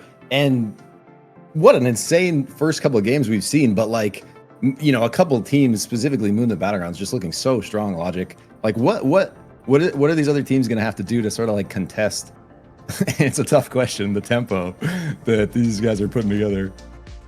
I think that what you have to do is just, I hate to say this, just fight a little more. I think that if you know a team is probably, I'd say at this point, the best team at the late game, when you're down to 3-4 teams left, you can't let them get to that point. You know, don't let them set up. When you see them, get rid of them early. There's so many times where, you know, they're down a bit, but then no one jumps on them. And I think that's really the answer. It's just you see them, commit early, trust yourself, and see what can happen. I love that. Like the confidence. That's the Logic special. I'm still waiting for the video. We're getting there. We're getting there. But dude, and we remember like to that point, bro, last game Height was like the last one left very early on, remember? And 10 was trying to chase him down. They couldn't quite catch up. And, you know, he's able to bring his team back in and they come away with the victory in the end. So, huge damage coming out from Nutty here onto Aiden. Lord Vader just ships it in on the carbine. Level 2 advantage. Aiden now level 2 as well. He gets the creep heal. So actually back at full force, maybe looking to get a punch through. Lord Vader still on the hunt here. Finds some damage. Big chip. Lord Vader going insane. Sprocane is down. Aiden going to be pinched here as Lord Vader's going to force him into the other members of his squad. It looks like Tredsy looking to play for the Wisp. This is a heated Cold Fang battle as Lord Vader is just destroying in these micro battles, taking out another member. So much damage already stacked from this carbine. And just like that, they take Cold Fang. I don't even know what to say, but fight early, okay? It wasn't the team I said to fight early, but they made it happen. Love to see it. They might be able to get an entire elimination right now? How is Aiden gonna get out? Dude. There have to be friends. Hat has to have friends. Sketch. This is so sketch. Friends are farming Cold Fang, so he actually has a bit of a 1v1. He kind of cheekily goes away around through the rings, but that was sketch. So CBC lives another day. Also, talk about the tech right there. Okay, I did not know you'd be able to escape from that scenario. So kudos on that. These EU players, bro, they've all just mastered the Bishop flight tech. They're just in the skybox all game, every game. There's one on every team. They're flying around.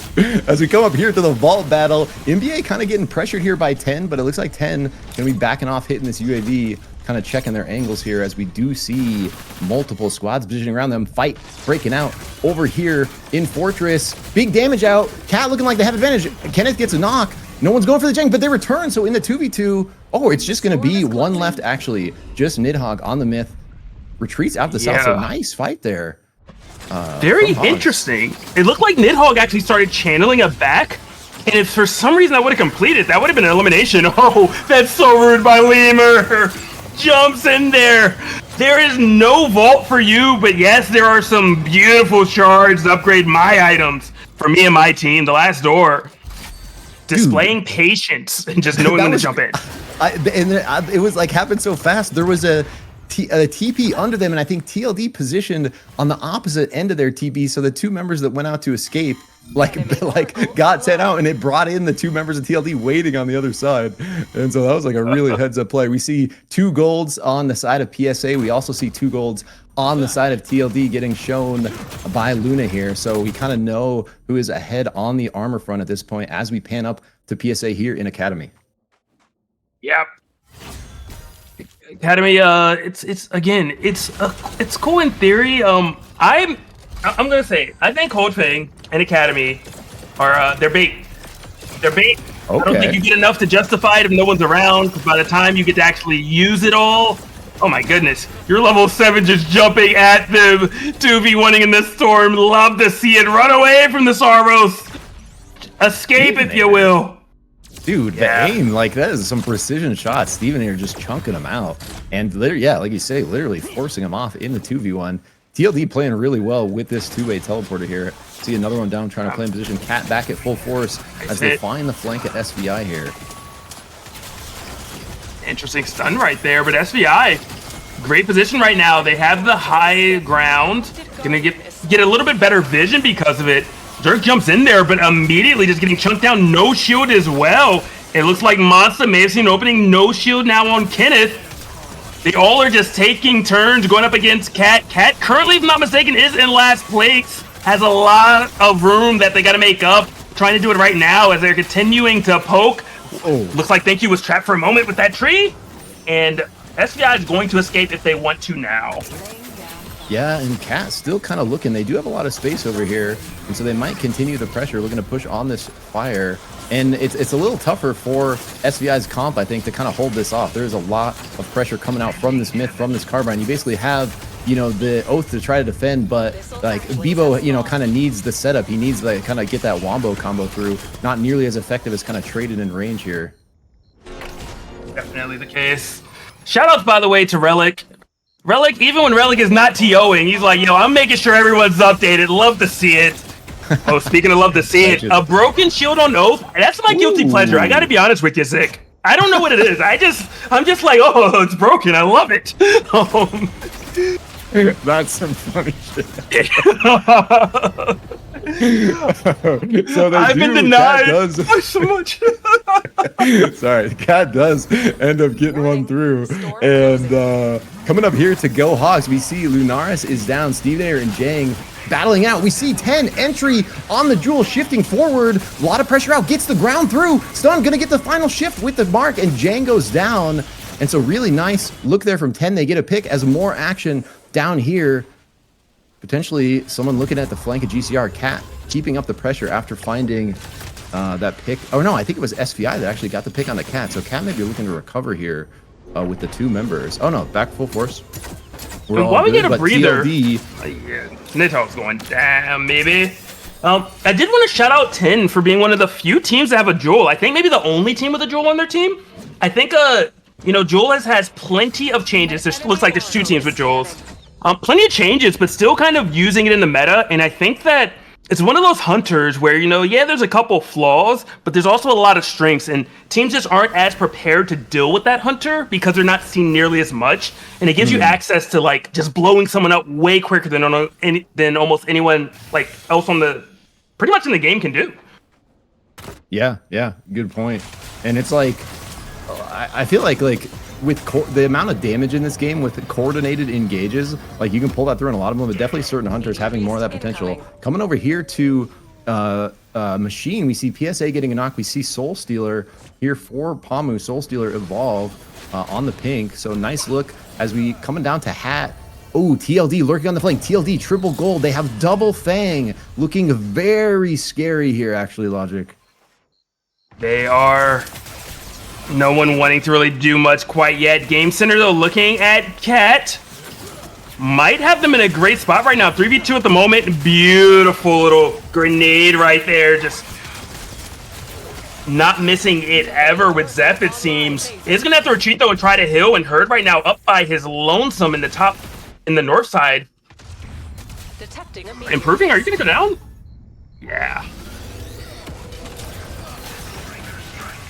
It is. There's so much action here. Just like teams like murking each other. All of a sudden, we see Berserker getting a kill through onto Lord Vader. Not really able to recover there. TLD constant pressure though. Really trying to lean into this gold scale advantage. Looking very strong. Trying to push multiple teams around. But there is just violence across the map. Coming back to the top side, we've seen 10 on the hunt constantly. CBC kind of we saw the opposite with the poverty start from Coldfang, just trying to do anything to recover here, and they find a powerful 10 looking for him. Yeah, RTK just got away with murder right there. He actually dashed in to try to chase someone, and if you know, CBC would have recognized that, there's nothing Jewel can do to you when the dash is gone. There's only one RMB. You dodge that, and it's curtains. Yeah. But I do like Logic. Like, I feel like 10's one of these teams that definitely is scaling, and like these players, they've been scrimming for a couple months now, and they're starting to look pretty dang good. Especially, you know, you see plays come through at different times in scrims in certain situations where they're looking really good on the macro side. So hoping to see 10 continue to scale a bit through this tournament, looking pretty dang good this game so far. GCR, another team in a kind of similar boat where I think they have a ton of potential development with these players that, you know, are not new, but certainly not, you know, vets of years of playtesting. And I think they still, even though they're already very skilled, like have a ton of room to grow. So it's going to be like the next few months of SUPERVIVE are going to be, you know, pretty scary as all these guys continue to scale. I definitely agree with you wholeheartedly there, and it's just making it so much more exciting. You know, we're already seeing some players is doing amazing things. Amazing things right now. It's looking rough. CBC loses one. Tresley gonna try to live, but I gotta imagine you're gonna go down, and that does indeed happen. One more member of your team did escape, but for how long is indeed the question. Thank you. Going to drive away, saying it's not a safe zone, not feeling good about this, going to escape, and Monster, good luck, my friend. Using a myth, tried to back. Recall so close there. Oh, and the snipe coming through from a Fios takes him out. Big arrow. And I think that's just going to leave one member, or no, I think two members of SVI did get out of the south. So nice kill confirmed there to at least get the points through. And continuing the action on the top side, but they find Cat. Nidhogg is down. They trade back though as Dylan is down. They're trying to play around Wisp. TNN on Dylan has the res coming through with the Q. Cat under a lot of pressure, but they got the res too. Ooh. Very close to going down right there. One team has been eliminated. I didn't get a chance to see who, but Cat was really close to being the next one. Good res. Cat right now though, TSA is near, so is SVI. And monsters did spawn. Are we gonna try to farm it up a little bit, hit that level 13, or are we just gonna scrap and get experience the Wild Wild West way? Yeah, and we are back down to this part of the map as PSA get another kill confirm. Lord Vader down this time. PSA, you know, kind of holding their space around their fire on the right side of this map, racking up kills. SVI on the recovery from what that happened to them earlier. Abyssal Breaker out, trying to defend, but too much pressure from Scrub McLord. Ult through, and with the help of Krillo, Berserker goes down. So Nutty able to trade one back there. Great trade for sure there. I think it's just so underrated how much gold a shard is worth, especially once you get past blue. You know, True. It costs you 3,000 at that point, and oh my gosh, Aiden is just watching front row seats, floor seats, to all the action. TNN does go down. Yeah, nice kind of entry there by TLD. They get the kill through. 10 now on the back foot a little bit. Only two members. They're chasing the crown, though, on the bottom right here, trying to get this kill through before MB find it for themselves. Jetski trying to make a miracle happen. Last member for GCR on the brawl, looking to play around the abyss. Look for the dunk. MB hits the fan across. He returns it back. Jetski putting on the jukes here on the brawl, trying to just play it safe, keep around abyss, and play for that dunk. Scrub McLord here. Logic doing the same thing on the brawl. It's a little easier on Brawl traditionally. We'll see what happens though. Oh, look at Krillo just by your lonesome. Oh no. Krillo's gonna get chased away by hogs, and then Scrub McLord's gonna try to clean it up. I see it now. Ooh. Oh. Smoke to 10. Yeah, Indy spoiled the fun there. Some emotes coming out from Pyne, classic, well-known. PSA taking a look at Gnarl Heart up here. So actually going to be potentially really high value. for where we're at in this game. And oh, here we go. Jetski with the crown, looking to make it happen. Krillo backing it up in the 2v3, but Hogs not going to overcommit. They know if that kill goes through, it's going to be bad news. They post up their platform, just playing a little space here. Portal through. Oh, but another. Just Aiden from the top. Oh. Oh, he made it there. Oh, no. Where's Twin A? There was an accident. We need a firefighter. Pull him out the car. Oh, that was brutal to watch. So Krillo gets the kill confirmed on GCR. They are knocked out here at 10th. Down to 9 squads, but it's still really crowded here as Jang taking a lot of pressure from TLD. Hogs still trying to just find some space, but they are not going to have any as Nutty is right to their south. They get the knock on Jang. Abador instantly following up there. Huge damage out on the Ghost. Lord Vader is one shot, but barely going to be able to live. Scrub McLord super low as well. Lemur pumping with that hammer, and Abador with the double snipe completely decimates Nutty. The snipe heard around the world where the night team was eliminated. Nutty goes down. That was so well placed. The 2-for-1 special. Dude. Happy birthday to him. Yeah, and it's instantly reset though, and he just like shoots it again into 10. You love to see it if you're the Ghost. And it was like really nowhere to go as we saw 10 pinching up on the other side. We saw 10 under pressure before. It looks like they're back at full power. Actually have a Fortress Soul on their side. So and pressuring, trying to pressure TLD on the high ground here. Warning. Storm. Yeah, and that was SVI that went out. You know, they were in second place. They needed those points. True. I mean, everyone needs the points out here, bro, at this point. We are in the thick of it. It is game 4. We are getting deep in it. Everyone trying to just get every single advantage they can at this point. NBA on the top side playing a bit of edge of circle here as Cat kind of zones him in. Fight down here though as MB find the flank of 10. 10 who are looking so strong, who are positioning against TLD, are maybe about to get taken out. They're trying to reverse it. Almost a huge play here coming through from TNN, but is it going to be enough? Forced out to the north as Dylan trying to pump for the south, but it's so sketch. Dylan, he's 1 hit away. Dylan didn't know. Ran into another team, and I think Dylan's going to go down. The last door smelling blood. Oh, and they try to eliminate. Yeah, I can't see off the bottom if they got that kill. They probably did. Space Storm trying to run away, though. Does manage to get hit and is alive for the moment. Trying to fly, trying to glide, but goes down. Jay in the fight as well, along with Cat. Moonlit Battlegrounds apprentices. DNN has the crown, but heavy. He who wears it. He is dropping as well. And there's an Abyssal Eye. You don't need to grab it. You know where everyone is right now. It's a cluster. I won't finish that saying. Cat just got so many kills through, but it put him in the worst spot. Cat just got like 4 or 5 kills, but it's putting him in a spot where they have no cooldowns. They're on this tiny island. GCR forces it. Jetski gets the kill through. Cat is scattered after just decimating multiple teams there, and just like that, Lod's on the top side as well, going to be taken out by Zach. And so really nice heads-up play by GCR to find the flank of Cat.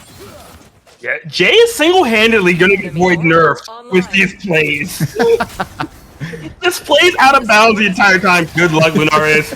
We know you for your Shiv. What can you do on the Carbine? Apparently, nothing at all is going to drop. Your team is still here, but good luck bringing you back. Yeah, and against the full force of all 3 members of TLD, Damage Soul, Double Scale, Full Gold Armors, like, what are you really going to do in the 1v3? And TLD continue the hunt on to Hogs over here as Jang goes down, just going to be just Stevenator left, throws the 2-way teleporter out, grabs the crown, is going to have to play for quite a bit here, unless he's able to find some kind of cheeky kill. And he has a little bit of space, but TLD's right to his south. They're not going to let him hang out here. Instantly, he takes the 2-way, gonna maybe be somewhere sketchy now. And he was. He's dead. The SA finds him. Wrong hood, bro. Wrong hood. GG. Unfortunate there for Steve. Good heads-up play, doing everything he can, but cannot see the other side of the teleporter. As Hogs go out as 6th. Oh, and GCR look like they may follow soon. One does escape to the north. Oh, 2 are still alive. On Cord, trying to do it. The little Zeph that could, the little Zeph will. But there's another team. Phenom, bro. Just fly to the fire. Fox. Napalm deletes NBA just so quickly with the rest of TLD following up. Absolutely disgusting play on the Felix there from Phenom. Holy. I love Felix. Not played that much. Nidhogg's like, look, damn it, we're getting points, freak. We're getting out of last place. Secures been the putting up fourth. a fight this game. We saw him in like a really rough pinch position, but they did, like you say, like get a lot of kill points through there. They're they needed that little bit of break. It was the halftime pep talk. Inside, it's I. Yeah. Can you get a most definitely. wanted? The Nidhogg halftime pep talk special. All right, as PSA looking to like maybe engage. I'm not quite sure what happened there. As Starflash goes across, it does get taken out by TLD. Right. We see GCR on the south side with the crown. So, interesting Nidhogg's right strat. there. Yeah, Nidhogg won't grab the most wanted because he doesn't want his presence to be known. But there is the most wanted in the bottom left if Nidhogg does opt to grab it. I And that is wonder. like a sketchy bush up there. Like if anyone walks up there, they're definitely checking that bush. But he somehow, very kind of heads up play, like you say, not grabbing the crown. Not getting away with Oh no, they can't break it. No, poor guy. Poor guy. Abaddon gets the spike there course. through though, playing around the islands here. Orca getting kind of chunked out. TLD is looking so strong in this game. They're putting so much pressure on a PSA instantly. They have no chance to play this. Oh my gosh. Two-way catch of Fios instantly. GG for PSA after doing such a good job Isn't it all holding chance? their ground. This is it. If he gets the kill right now, he waited. He bided his time. All you need is one hit. Oh, you're so close. Not able to do it. Someone took it away from him. Nidhogg with the genius play, unfortunately, was stolen away, and the last door is going to run away with this game. Wow, that would have been amazing. Arrow, bro. It was literally like 5 health. And Phenom just comes in on the Fox, snipes it away, locks in the victory for TLD. TLD looking absolutely dominant that game, Logic. They were, and I mean, look, it's starting to become a trend at this point. They played so well, the game won't even leave. I don't know if the game even recognizes who won.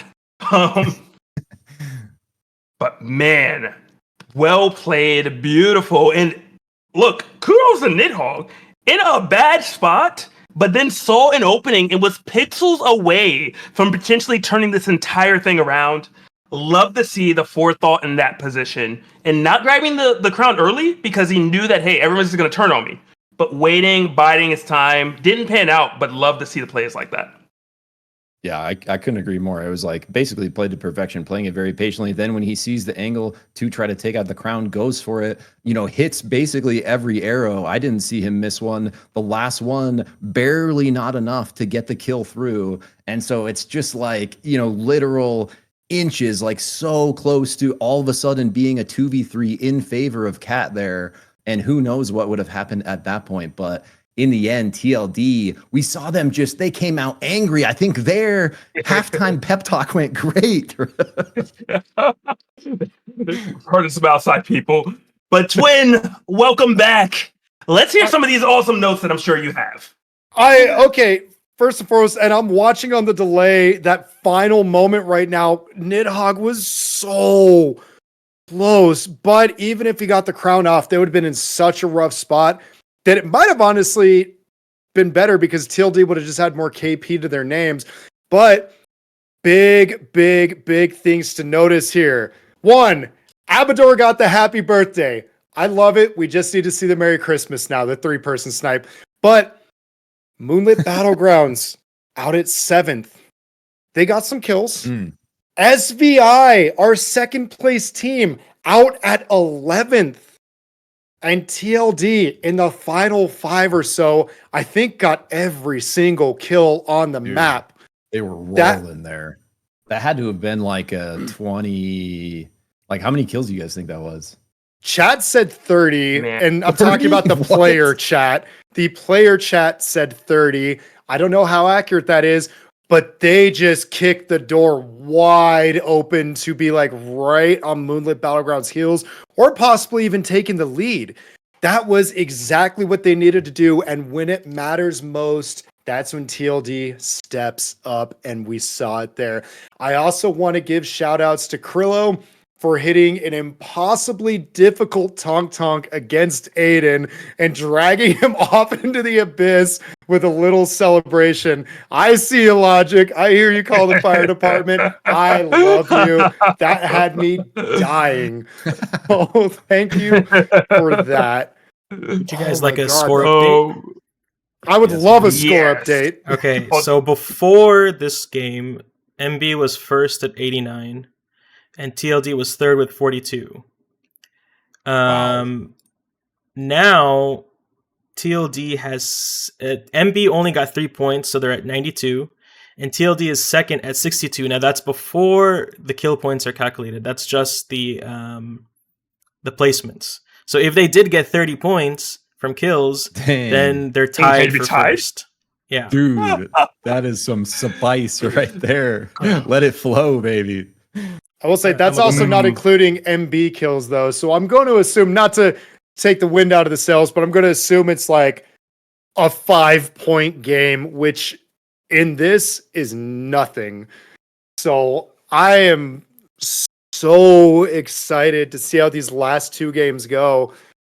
Because, yeah, all of a sudden in this marathon that we're watching, there's 2 people ahead, and you've got to wonder who's got the merit to get the gold, who's got just the constitution to fight for it and get that first place, or are you going to fall back and get second? Or will SVI come out with a 2-game banger and take it away from all of us? I'm still hopeful. SVI, we can win these. I'm just glad that I get to not just rest my voice, but grab some popcorn as I watch these games, because, we're tagging another GOAT in.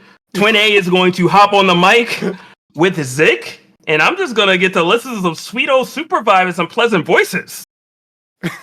You're the best, dude.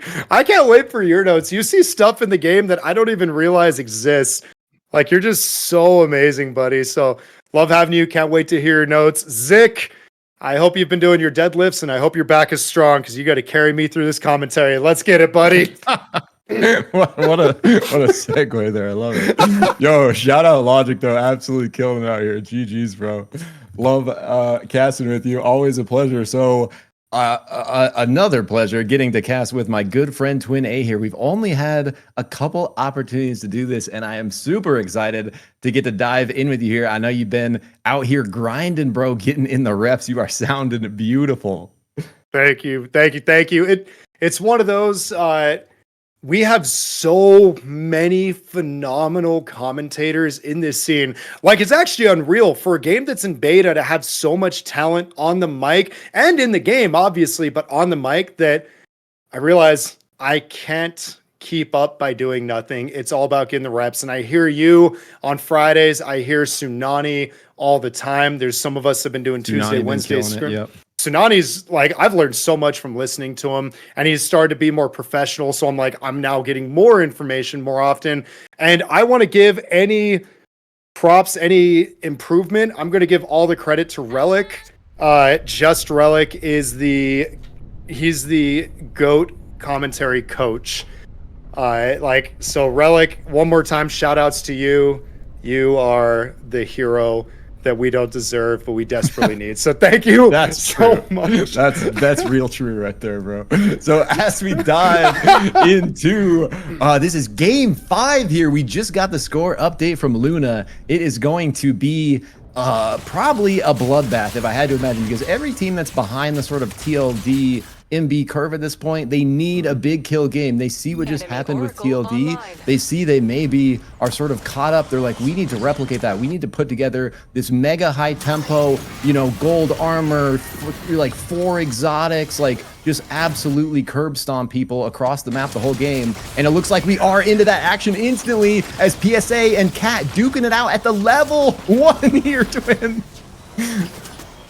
And look at that, Laud's able to use those healing berries to get back up to health, and PSA has to concede that point. But you're right, this is the point of the tournament that does look a little more akin to what you might see in ranked, where it's a little more run me down, I need these points so bad.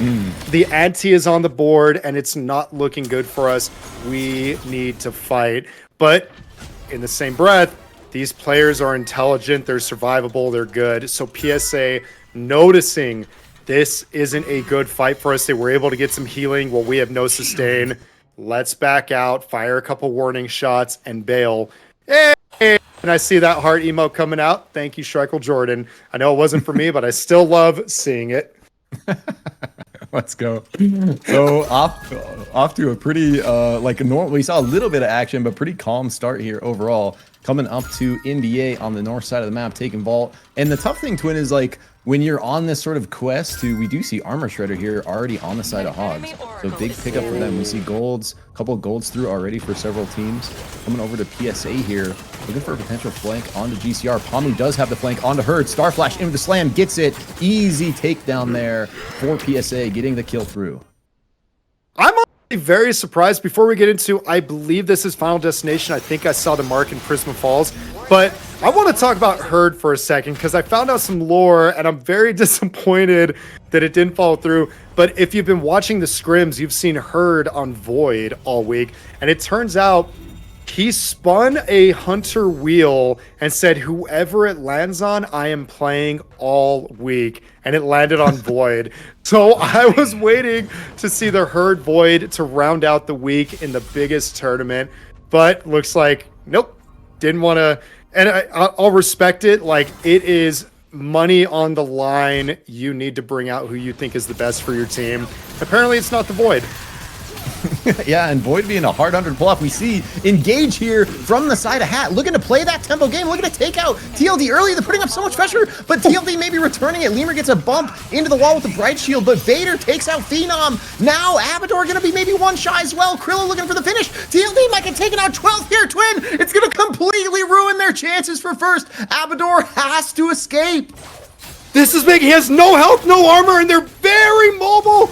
Barely missing the stun right there, able to get the grenade. But look, gets another one. He's gonna heal. Abador gets the kill through on Scrub McLord. He had a 3v1 to start scrims yesterday, and just like that, Abador egos them off on the Ghost, gets the full health reset, saves TLD's chances for the tournament. But 10 over here looking at PSA, who's looking to ego this beacon. Oh, Ego, that was so greedy, and as Aiden calls it, very illegal. But I'm going back to Abba, who's still not out of the woods yet. Now it's Moonlit Battlegrounds. And again, to height, everybody's a bot. And look, the first grenade misses. Enemy Oracle is scanned. A corrupted Guardian is spawning. That's So, you're good. I really thought there was a world where Abba, they're checking the brushes. I thought Abba could have actually like edge guarded there and tried to catch him gliding, but it was so risky and taking the Wind Ring Highway out. Oh, little NBA! Well, he gets stunned. He actually eats the stun, but another huge grenade knocks them both off. He's dead. And so it happens. Twin TLD out at 12. Tragic start after almost a miraculous escape by Abador. Not going to be enough. How do you run into 3 or 4 separate teams throughout that escape? Abba played his heart out, but it was not good enough. And all of a sudden, SVI, and more importantly, Moonlit Battlegrounds have to be feeling really good. They have to lock in, have a good game, and secure this tournament off that. Absolutely, bro. That is huge for basically every other team in the lobby, right? It's like that was basically one of the two contesting for first, and NBA looking to put the pressure on SVI here, who looking very strong themselves. Sack gets the punch into the wall, but Thank You is just pumping on the people, puts out so much pressure onto the back line, gets followed up by the They're afraid. They can do this. Oh my gosh. Logic, I think you're Mike, buddy. Anyways, that was so crazy. You're good. Zach able to escape, but the damage, the deeps that they were able to put out right there to get him in. And look, Cat, who unfortunately has not been having the tournament we expected, out in 11th right there.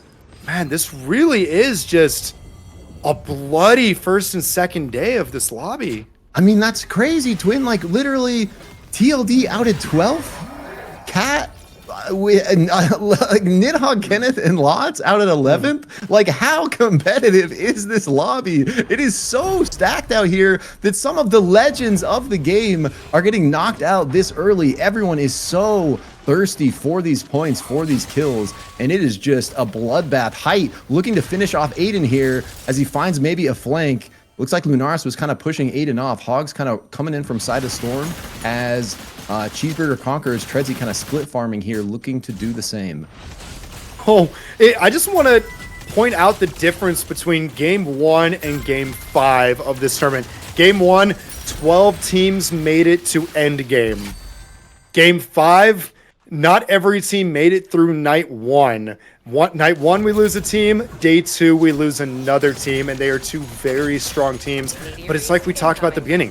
This is when people realize, like, we have to make a move, or at the very least, brief the other teams, a la TLD. Oh my God, it's been so action-oriented. We haven't even gotten a chance to talk about the souls that are on the board, which are even better for trying to secure these kills.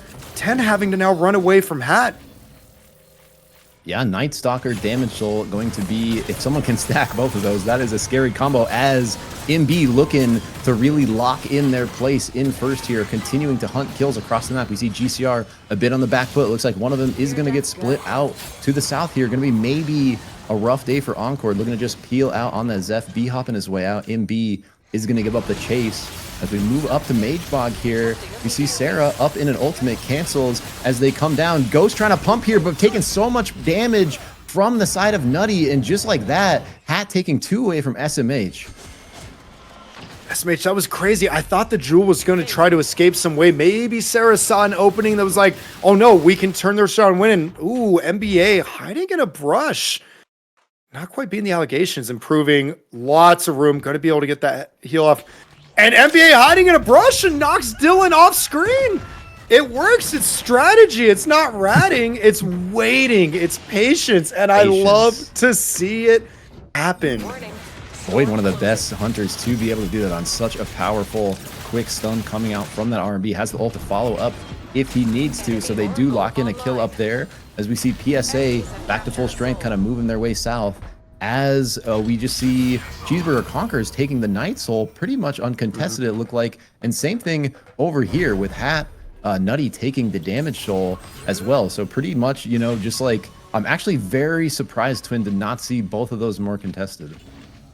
I'm kind of shocked. And Nutty had to win a fight to get it, but afterwards, you're right, not contested. And look at how stacked Nutty is. Reds and golds on their equipment, gold armors, night or Damage Soul, all the strength, and Moonlit Battlegrounds diving in, Height getting a spike on improving. What a dunk there. And just like that, SMH are out on such a rough spot after the back of that fight with Hat, and RTK from 10 just looking to live it out in the Abyss here. But this game, Nutty, Hat looking so strong here with this kind of tempo. MB trying to continue the farm as well, though. It looks like, I think, maybe a little bit of a disconnect or something there from TNN. We saw him sort of just freeze for a second. Unfortunate, maybe like ping spike, but he actually somehow gets out of stall. Crazy. All right, they're continuing. Looks like CBC going down. They stop the little revive there on Treadsy. Aiden, you're one of the best to do it, but do you make it out of this? Aiden makes it out. They have to give up, but you're running into TNN, who I don't know if they want to give away their position, but Aiden has the spider sense right there, bro. He's like, wait, something's wrong. I need to turn around. I'm not sure what it is, but I'm turning around. That's when you trust your gut right there. Exactly. What do they say? If your gut's telling you something, listen to it. That is all your life warning you of like something in this moment is wrong. And Aiden just knew. And look, going for a sneaky Night Stalker soul helped box res on his teammate maybe. Well, people are just a little distracted. We do see Nutty making the calls as well to have that scuba gear. That is a Krillo special. If we're playing in the water, he's making the call. Go to the store that has it. Buy some scuba gear. We're going to need it. You see Sprokane up there sneaking the res on the Kingpin up in. Doncap says, MB continue the pressure here. GC kind of on the back foot in Mage Bog. It looks like, but we do have a pinch from Nutty below Moonlit Battlegrounds on the south side as well. So they might be in a rough spot.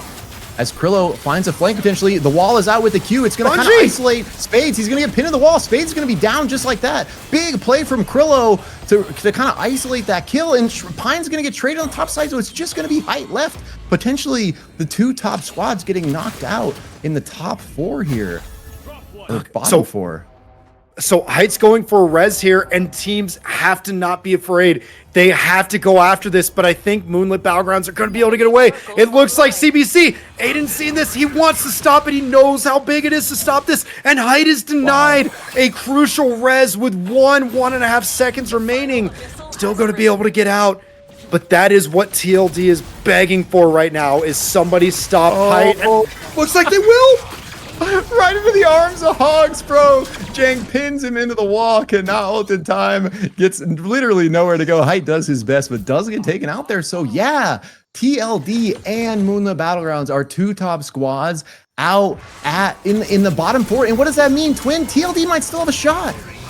They're still in this, and you know they are celebrating right now as 10 is now eliminated as well. But yeah, SVI, this is their chance. Pogs, this is your chance. This is your catch-up round, and Krillo maybe a little out of position, no, able to reset. The final Abyssal Dude, has and Hat doing work this game, absolutely going off, looking like TLD last game, putting so much pressure out at any team in their sights. And now that they have this damage soul with all their equipment evolved, they are just absolutely destroying Magebog. It is completely their zone. No one has really contested them yet, and hopefully going to be able to keep up the tempo and roll it up into a clean victory like TLD did last game. Here they go, looking for the flank of Hogs here. Hogs do have the high ground, playing around this money tree. Guardian up the ledge. Hat looking to contest still. Reliq Lord grapple up, potentially looking for entry. Oh, God, Lord Vader into the side, just ships it in with the glider gas. So much damage out on that shiv instantly. Lunaris is almost dead. Jang cannot do anything as he is just insta off of that beautiful nutty engage. Lunaris had to hit the Fate Rewinder there and is narrowly able to escape because Tredsy is too busy using a bomb bug for a little bit of boost. But what a beautiful engage we saw there out of Nutty. Sneaking from the south side, you don't see it. Eat my ult, and they had no choice but what a hook! Oh, and he ults out of it though, so they are okay, and they're looking to trade back. Holy Lord Vader is going off. The shiv is crazy. Krillo backs him up, and 2 more kills on the side of Hat, putting PSA down to 1. That was ridiculous. Just, big damage. Tredsy going out by way of damage, and the storm, and Enemies have captured Cheeseburger is out. They were able to survive as best they could, and I think I got the storm shift wrong. This looks a little more cross-country, but again, look at how strong Nutty is. There was a great engage against them, and they still won. They got a hook and lost for their efforts with that KP hook because Nutty is so stacked, so geared, and so prepped for this end game. And I wanted to draw attention to SVI, who's also not as strong equipment-wise, but they had golds. They have decent powers, not great powers, but decent, but they're the ones that may have to contest how strong Nutty is right now. PSA caught out in the bottom, might get taken out here. Pamu, last one left, fighting for his life against Nutty, but Nutty wants blood. Dump coming through from Scrub McLord, gets the mantle, but it doesn't matter as they're able to finish him off. PSA out at 6th here as Nutty continues the hunt. Holy, look at that stat, bro. Oh! You cannot stop them. You can only hope to contain them. And look, they drop a base cap in and are able to make the rotate with the circle. And now they're in a prime spot to cut off anybody that might have to take that portal in. They can take that spot in the circle in the center of Academy. They could pick a fight here. This is their game to lose. And look, Hawks, 10 seconds left. Surely going to try to just get away, stalling out. But, man, Nutty is just absolutely crushing this game 5.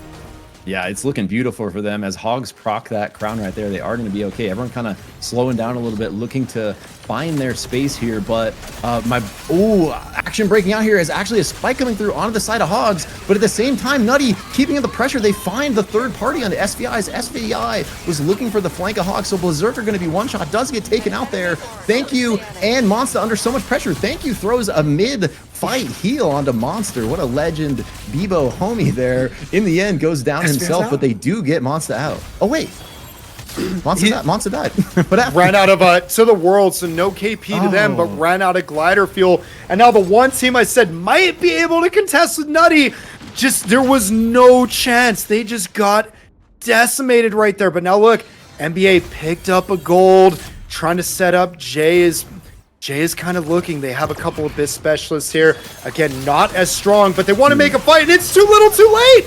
Oh my god, that is just going off here. They don't care, you know, what everyone else is doing. They are just getting kills. This is their game, and they do it! Almost just insta-MPA there, bro. Such a powerful force of damage just slaps into them, and they are gone.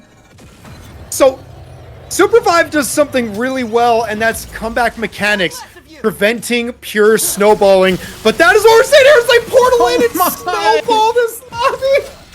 Bro, just decimating every single fight this game. Does not look even close. All three of these players just having an absolute monster performance here. So synced, so coordinated, and so far ahead of the tempo that it looks like these other players have literally no hope. There's nothing they can do against this onslaught of damage coming out from the side ahead.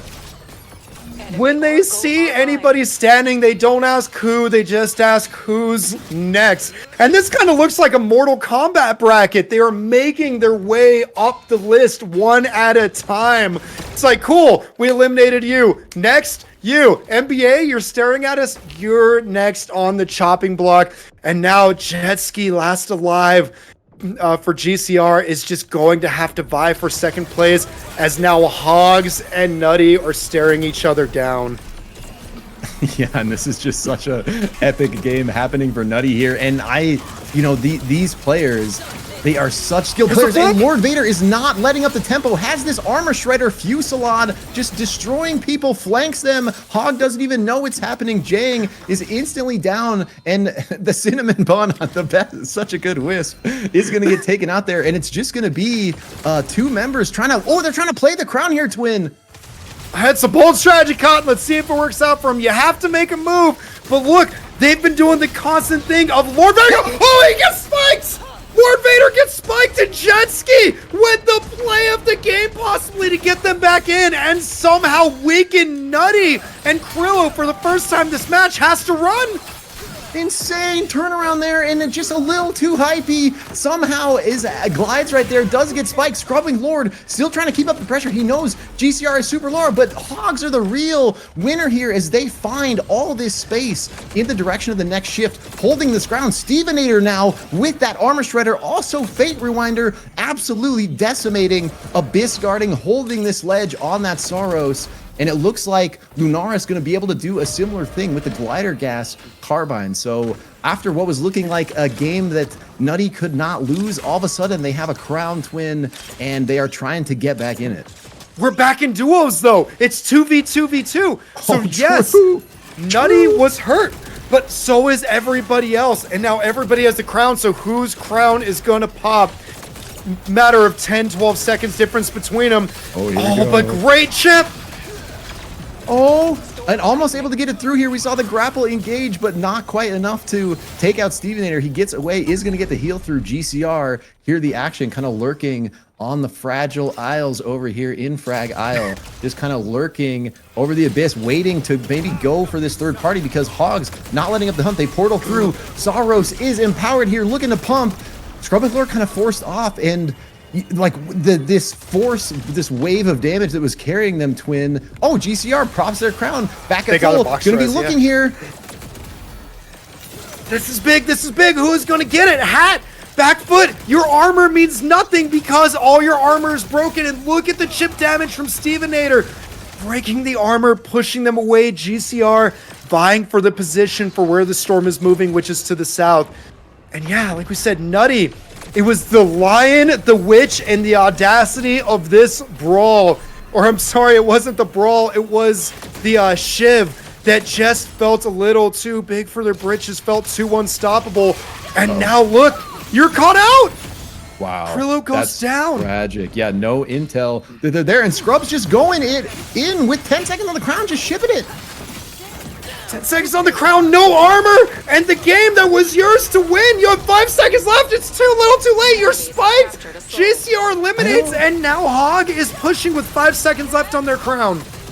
I'm so surprised he didn't just play time there, but I don't know if the comm wasn't there. He goes in, and just like that, GCR looking like they're game to win. Hog's not going down easy though. Jang pumping on them, gonna get back like a jet ski. Ultimate is able to reverse that damage, take out Jang. Despite the pump, it's just gonna leave Stevenator left. Has the armor shredder, has the fade rewinder, but only a sliver of health, but he gets the double stun into the wall. It's not gonna be enough as Herd finishes. So after what was looking like a complete steamroll from the side of Nutty, Game Center answer back off the back of the jet ski spike, proc the crown, play it perfectly with the positioning in the next shift, take game 5. I can't believe, like, it's one of those, the confidence, the lack of comms, I don't know. Because Scrub McLord, that same strategy worked for them the entire match. Scrub McLord, or not Scrub, was it Scrub McLord? Sorry, no, Lord Vader. Lord Vader goes around, gets the flank, ultis in, we're geared up, we have everything we need, and the damage is too much for everybody, and they just kept lather, rinse, repeat, and it kept working out, and he went around for a flank and was over the abyss, and that is where Brawl is at home. And as you said, Jetski gets the dunk, they take a step back, let everybody figure out what's going on. We're caught in our duo situation, but while Nutty and Go Hogs were staring each other down, got the box res and decided macro over micro, gets the positioning, gets the spot, plays for the 20 points you get off of the W. That was so intense for a game. Oh my God, I loved that match so much. I'm going to go back and rewatch that as soon as I can. Logic. Well, I think you answered the question. I think Twin answered it. It worked really well with Vader. However, it was always when his feet were on the ground. Doesn't work as well when you're over the abyss. And Brawl, one of 3 hunters in the game that does not care if you're not flying when you're over the abyss, you drop. But I think the bigger story, they did get third. That was an epic throw. I don't know how they did it.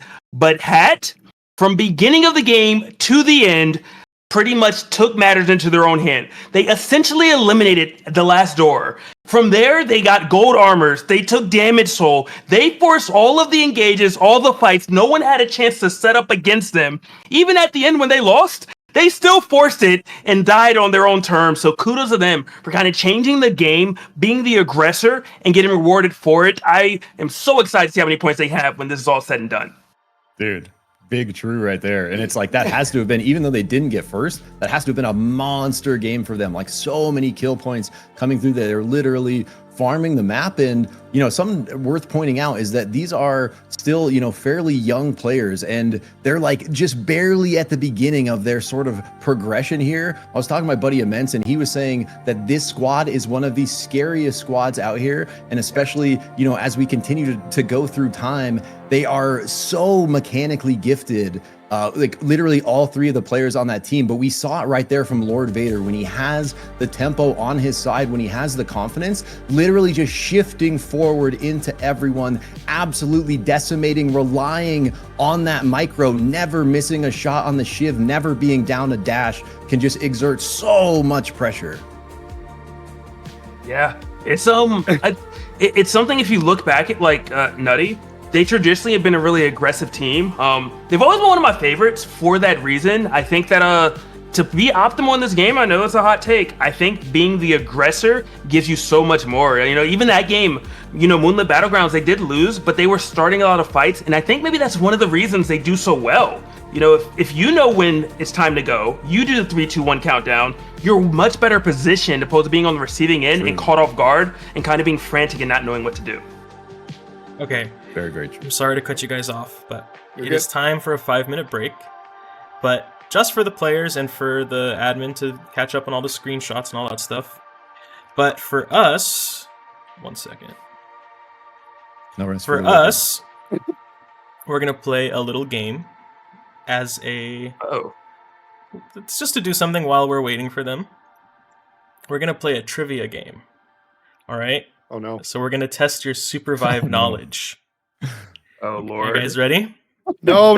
The fraud check is here. The fraud check is here. Fraud check is here. Can I SUPERVIVE wiki. Got it. Ready. Let's go. No SUPERVIVE wiki. No cheating.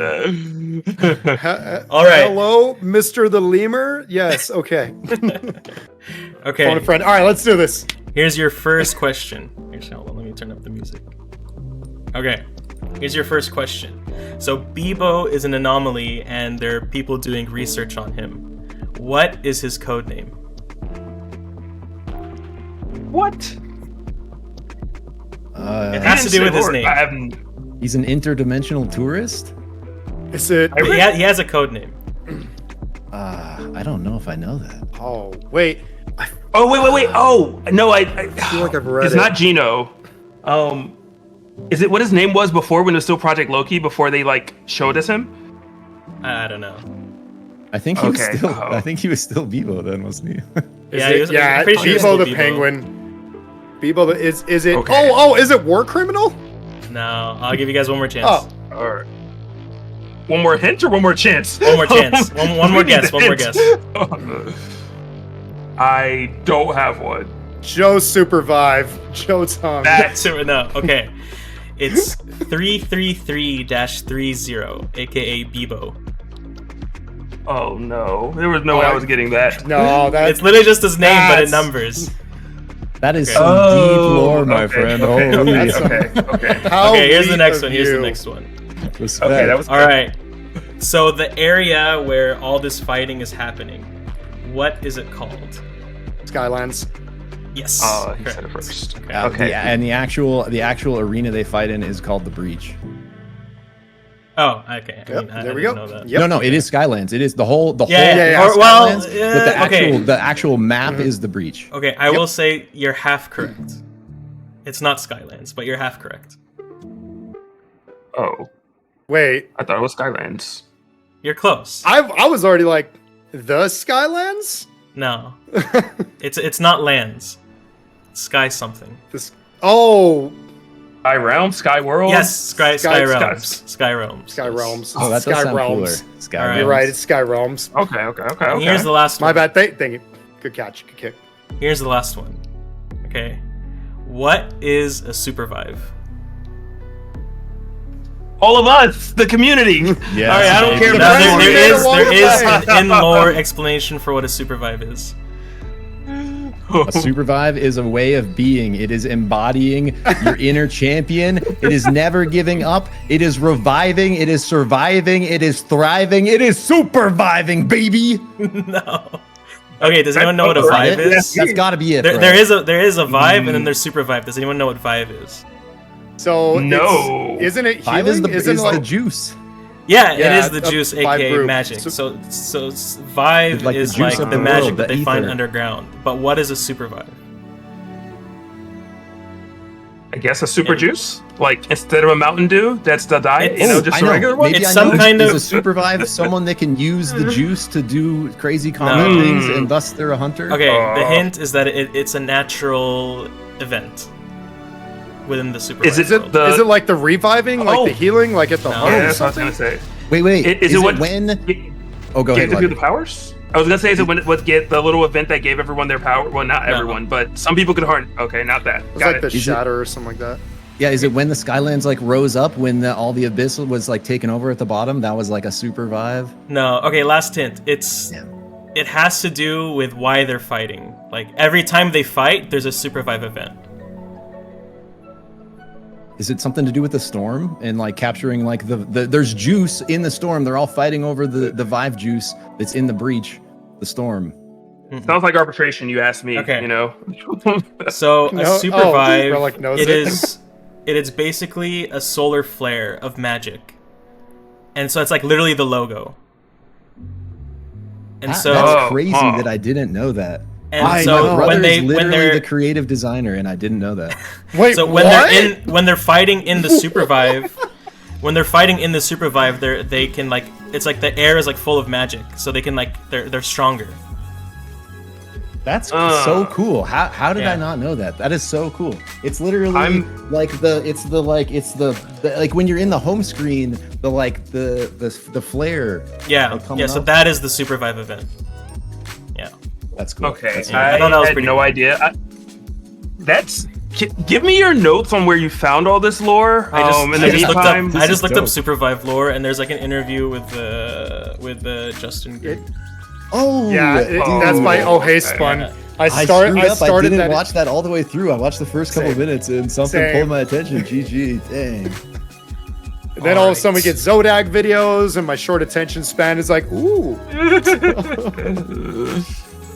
So I have a problem. Oh, actually, never mind. I had a problem where I wasn't able to change the game settings, but now I can. All right, I'm gonna let you guys decide. Train. Bullet train. Train or bombing run. Train. Bombing run.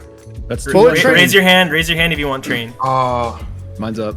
Okay. Up. And then it's 2-1. So it's bullet train. No! Logic, I love you, but then, okay, for two reasons. One, bombing runs are great for separating and stuff. Train kills are forever, but this is for the caster that is sick and couldn't be here today. This is for Mad Magical. Oh, yeah, Shout that's outs to right. you, buddy. Yeah, I totally forgot to say Mad Magical, and my camera died. It's okay.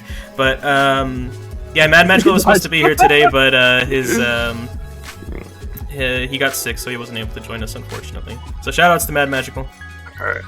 Shout out. SC, I will concede for that reason. I wanted bombing runs because these players are way too good to get hit by trains. I wanted to see the final four when they are forced to move because of the bombing runs. But Mad Magical, that's a fair reason. The trains for the Magical, for the SUPERVIVE event. I love this game so much. So Mad Magical, if anybody has listened to the High Vive podcast, if you play a bingo card of High Vive quotes and sayings, the free space is Mad Magical shilling for faster bullet trains. Every time they hit somebody, he wants them to go faster and faster and faster, and I am on board with that. So Magical, this last game's for you, buddy. Let's go. Let's go. Super hype. Anything else, loading Luna, up. before we dive in here? All right, we are diving into game 6. Let's get it, baby. Let's get it. We are underway. Mic check just in case. No, I love this. So I like bullet trains. And you talked about Logic, bombing runs, making people at the end have to shift and move around. But bullet trains, sans a gnarled heart, does the same thing because the storm shift has to end on the tracks. So when that final 3, 4, 5, 12, I don't know, people have to be aware of the greatest threat on the map. It is not Schreikel Jordan like many might believe. It is in fact the train conductors. So our own trio of trains, this is a 13 team event and they have to worry about these fast moving obstacles. And sadly, we don't have the whistle to back it up, but it will be here in spirit. And hopefully, when Magical's feeling better, he'll be able to watch this game and know that he was here in spirit with the bullet trains coming into game 6. And the big storyline here, Twin, is what was looking like a tragic game 5 for TLD getting knocked out at 12th actually gets followed up by the people ahead of them, Moonlit Battlegrounds, getting knocked out at 8th. With very low kill points, if they had any at all, to show for it. So what we thought was maybe going to be TLD not having a chance, all of a sudden kind of flipped the script, and now TLD and Moonlit Battlegrounds really going to be duking it out here for that first place spot. So TLD is going to need to recreate their game 4. Like, is there a chance? Yes, but it is a very difficult one. Fortunately, again, they're up to the task. They understand the assignment. And there's one more thing that I was just reminded about too. This might also be the worst storm shift for Moonlit Battlegrounds, because if you're in any of the Discords, you've probably seen one of the many gifs of Pyne getting hit by a train. Yeah, and it's a spicy drop here as we see PSA and SMH like literally land on top of each other. Moonlit Battlegrounds right to the south as well. They get the early level 2, improving off to the right, just trying to find anything here to get some health through and get some levels. Moonlit Battlegrounds, though, want to basically put together the same kind of game that TLD had, where they want to lock in that first place spot. So they're dropping in early. They drop a camp south, get that early level 3, looking to contest this boombox. Early level 3, look at the damage that came out! Half Let's is able go. to get a drop on Spade Storms, and that's big because we saw the early kill from Schreikel Jordan, so they were poised to actually start snowballing, but all these teams in Wraith's Row just making it so difficult for them. SMH played that great. Like improving goes over, gets the res while half pressures the flank of MB, and then the rest of them come over and they're able to finish off that kill and kind of stop MB from getting such early tempo, even though they were down a member right off the bat. So really nice from SMH there to kind of recover, get their footing back almost instantly. Enemy As we're Oracle down here, we see online. Cat around the gold armor, looking to, you know, a bit of a pride game for them at this point. They're really looking to put together something big here, show that they are still top dogs, you know, in these tournaments. And they have some crazy players to win. It's literally King, Nidhogg, Kenneth, and Lods. Yes, and that, like, if this is your first tournament watching this, I need you to understand how devastating these three players are individually. If you are playing ranked and you run into one of them, they are winning that lobby and you are going to feel helpless. But it just shows how much the competitive scene has evolved. And it's one of those, like, everybody has a bad day, and unfortunately this is Cat's bad day. But looking, it looks like Moonlit Battlegrounds is up. They had all that room in the north to fight, and look, Lods gets stove on, but he keeps fighting. Almost a dunk coming through there from Scrub. Good look. I think Hat knows that they put up a bunch of kills that game. Looking to do the same thing. Lord Vader shifts it in, trying to play up the tempo. He had last game. Kenneth low, but they're actually able to trade back. Kenneth gets a little bit of a heal through coming from Nidhogg. Nidhogg actually on the Zeph, switching over to the support, able to completely turn that fight with that clutch heal, keeping Kenneth alive. They trade back. Now it's just going to be one for Hat. That kiting right there too, that able to like fight back and stay out of the range of Kenneth on the Firefox on Felix was actually insane. Stayed just outside of Brawl's range while still being able to contribute to the fight. That is so difficult to do. And Nidhogg and everybody else diving in, making that like human barrier to deny the Brawl that kill to keep him in the fight was so well coordinated by Cat right there. Yeah, so just Krilla left. He is going to have a lot of space to get this beacon, so Hat's going to be back in it, but a little behind tempo. Definitely not the crazy high tempo start that they wanted to have, you know, trying to repeat last game. And I want to call something out here, Twin. I want to kind of get your thoughts on it before we dive into too much crazy action.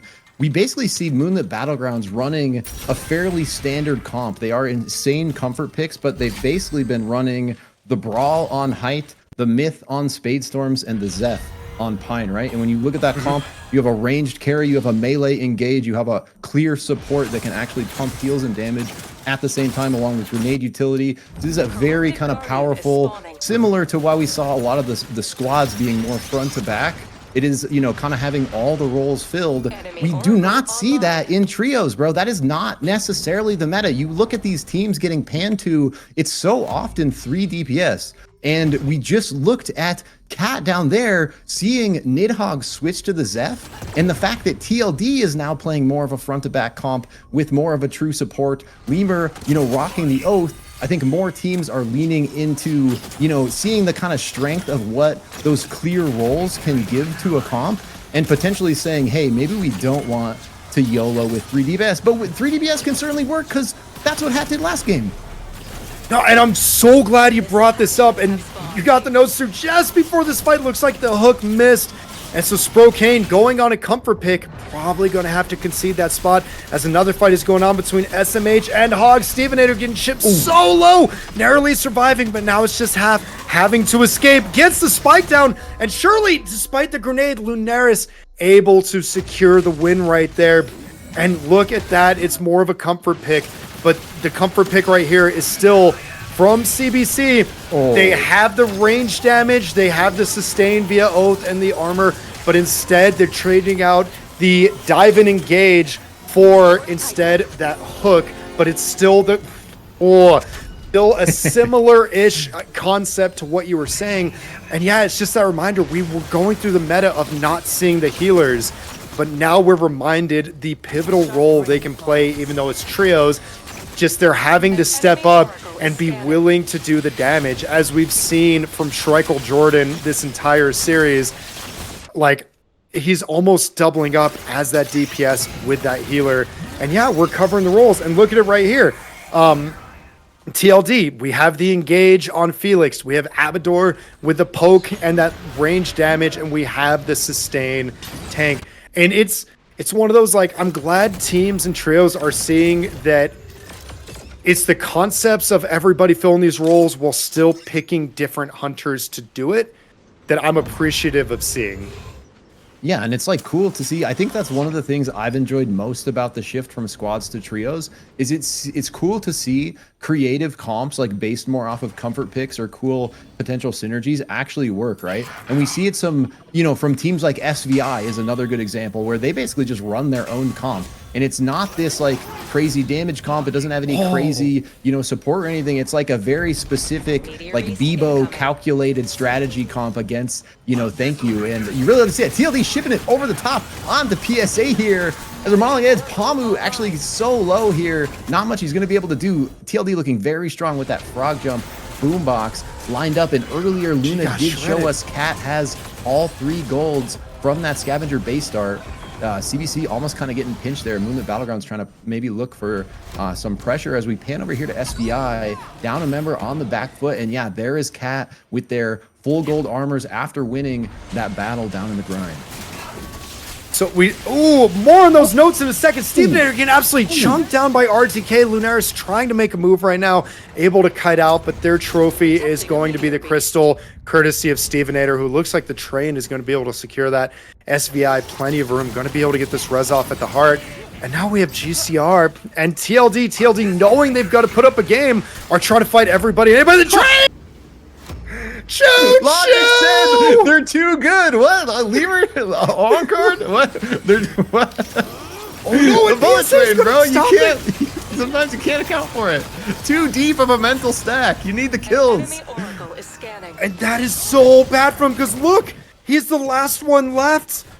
And he's going to have to get away, not able to get on the train. They covered that option. And this is so big. That one misstep by Lemur might cost TLD the tournament. This is going to be tragic if Phenom gets taken out here. Gate is down, doing everything he can to live here. Is going to get hit by that slow. Nowhere to go. Actually gets sniped by Encore on the Zeph from the top side. And again, TLD out very early at 11 after what was looking like they were maybe going to get some early kills through there. They, just like Icarus before them, flew too close to the sun and got burned for it. They went after everything. Lemur committed so heavy to secure that kill and couldn't get out in time. But again, as we saw, in the moment of them trying to get the box res, that gave PSA all the opportunity they needed to jump on them. That one big misstep. And TLD, that was the team I was trying to talk about before that action broke out. We talk about comps, they're the ones who every scrim, they're always going for the win, but they're like, okay, this game, let's try a comp built around Void. All right, I'm going to go Eva. What can we build around Eva? So it's the idea of like, okay, let's take a hunter and see what can we do to make them work. What is a comp?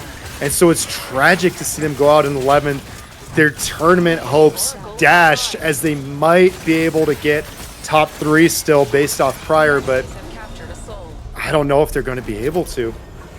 Yeah, and PSA, kind of one of the teams causing that action, looking really good over there, able to secure that Vive Soul for themselves. So PSA looking to put together a strong game 6 here, and those are some pretty, when you look at the players on that team, it's kind of some, again, not like years of playtesting, but at this point, months of scrims and starting to really scale up and look good. And so one of these, teams to look out for here, potentially going to put up big numbers in game 6. They got the Kingpin, bro. Going to be able to get those grabs through, guarantee some engage to set up the Carbine myth.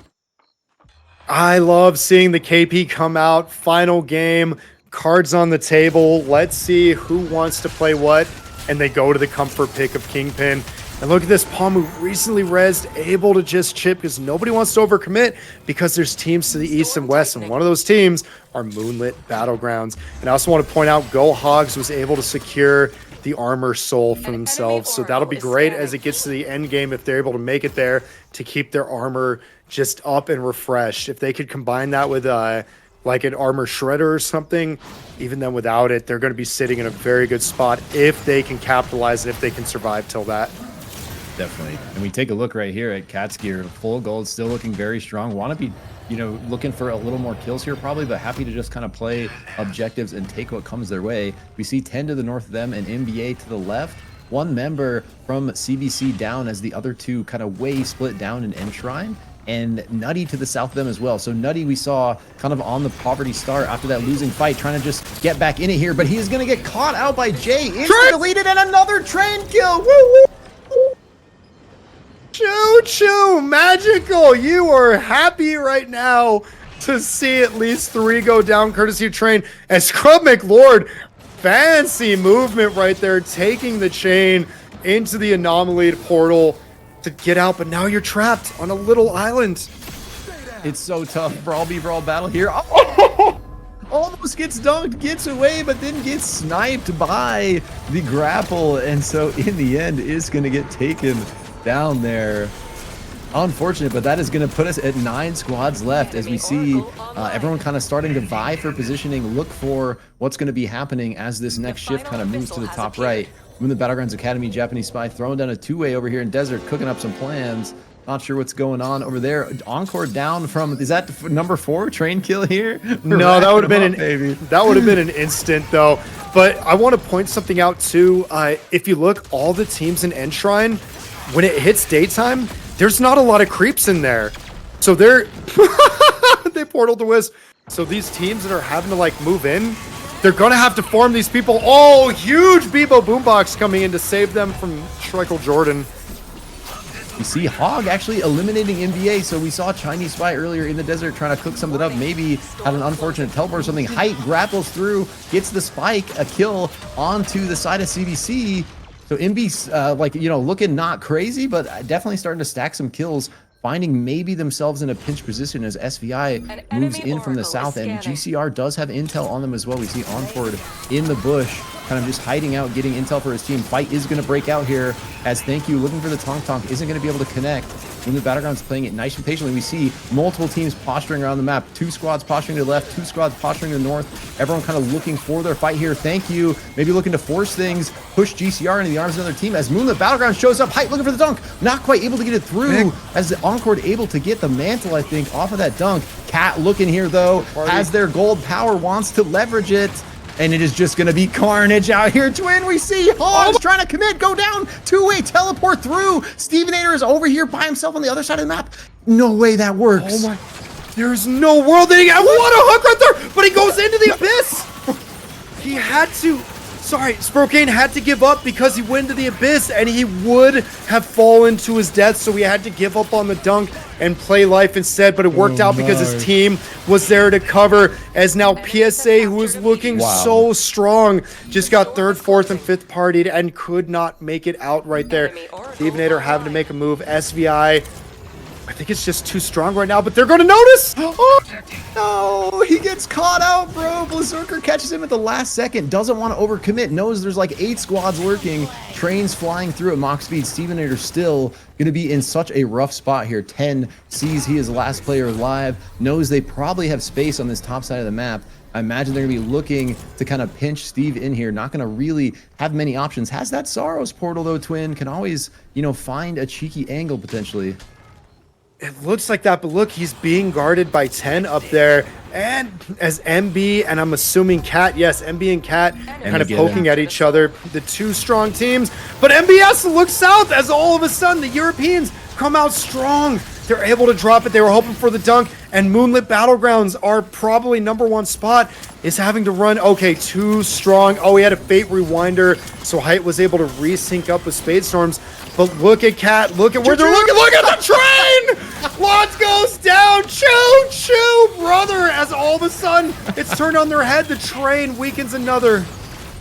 Wow, crazy. 4th kill for the train this game. Absolutely going off. Doing it for Magical out here. Not able to join us, but here in Spirit Heights, under so much pressure, you're going to get sniped by Tredsy, locking in that kill point for CBC. And it's just been crazy amount of action for the last couple minutes everywhere on the map. Teams duking out here. 10 putting pressure. Nice shift in by TNN. Dylan following up with the pump. Encore is down. Boombox is down, but not going to be able to do much with it as Jetski does have that Fate Rewinder, is going to grapple his way out of there. And his teammate did make it out of the south with Spade Storms lurking in the bush. Last member left isn't going to get spotted out. This could be the end for Moonlit Battlegrounds in game 6, and it is.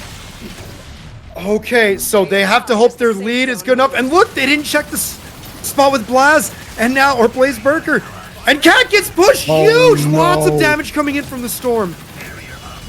Dude, this is such a rough spot for Cat. Was looking so good. The boombox is pretty good. Kenneth has 20 seconds on this crown. He's just getting sprayed down by Tredsy. Just too much damage there. All of a sudden, Nidhogg gonna be the last one left. Sprokane gets the grab, misses the slam, trying to ulti. Nidhogg sidestepping like a maniac, gets out of there with a whoosh. Somehow able to dodge that grapple, and in the end, the slam comes through from Sprokane, puts him into the abyss, and just like that, Cat is gone.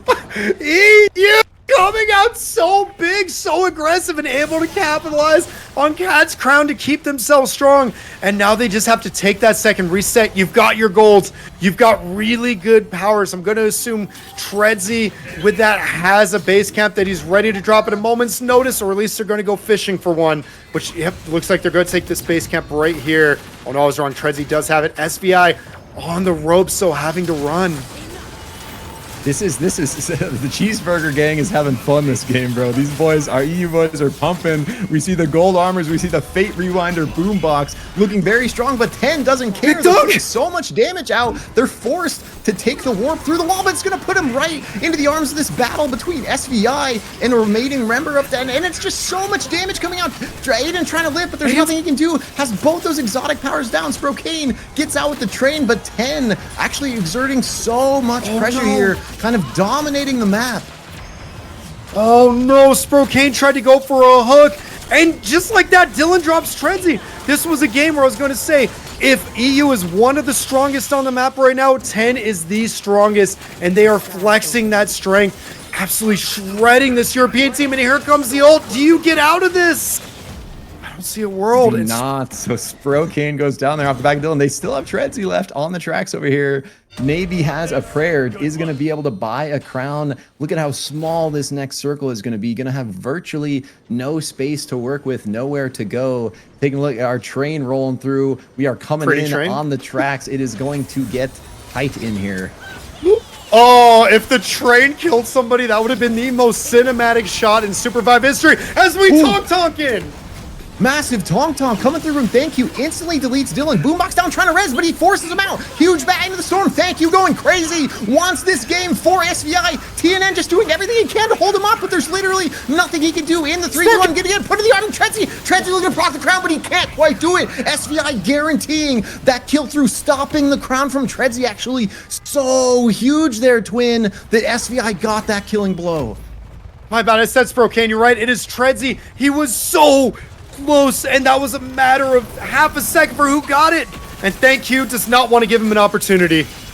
Oh, he has literally nowhere to go. Tries to shift across. Berserker with the Bright Shield just completely stops him. Thank You having an insane performance here, putting SVI on the map, and they're gonna do it. It's just one member left for 10. RTK has a dream, gonna try everything he do, but has literally nowhere to go on the Jewel, feathering for a heal.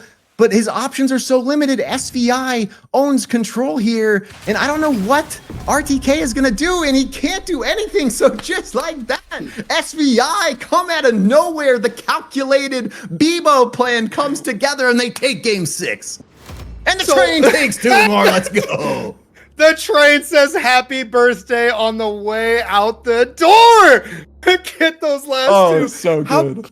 So SVI, I don't know if it was enough for first, but that might have been enough for second, because they played out of their minds this series and they went on a roll. But above all else, as we saw, when it's that final 3 situation, final 4 even, you don't want to be the teams fighting. And so they were able to wait and found that moment where all of a sudden Thank You is like, we don't want to fight.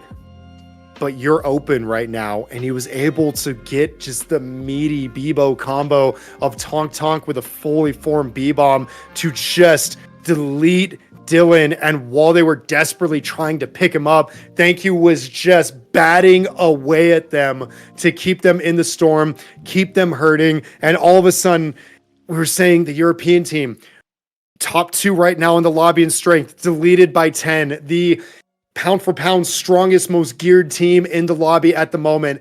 And one beautifully placed Thank You Bebo ult dashed their dreams of winning this lobby. Like SVI, I bow down to you 3. That was a gorgeous play at the end.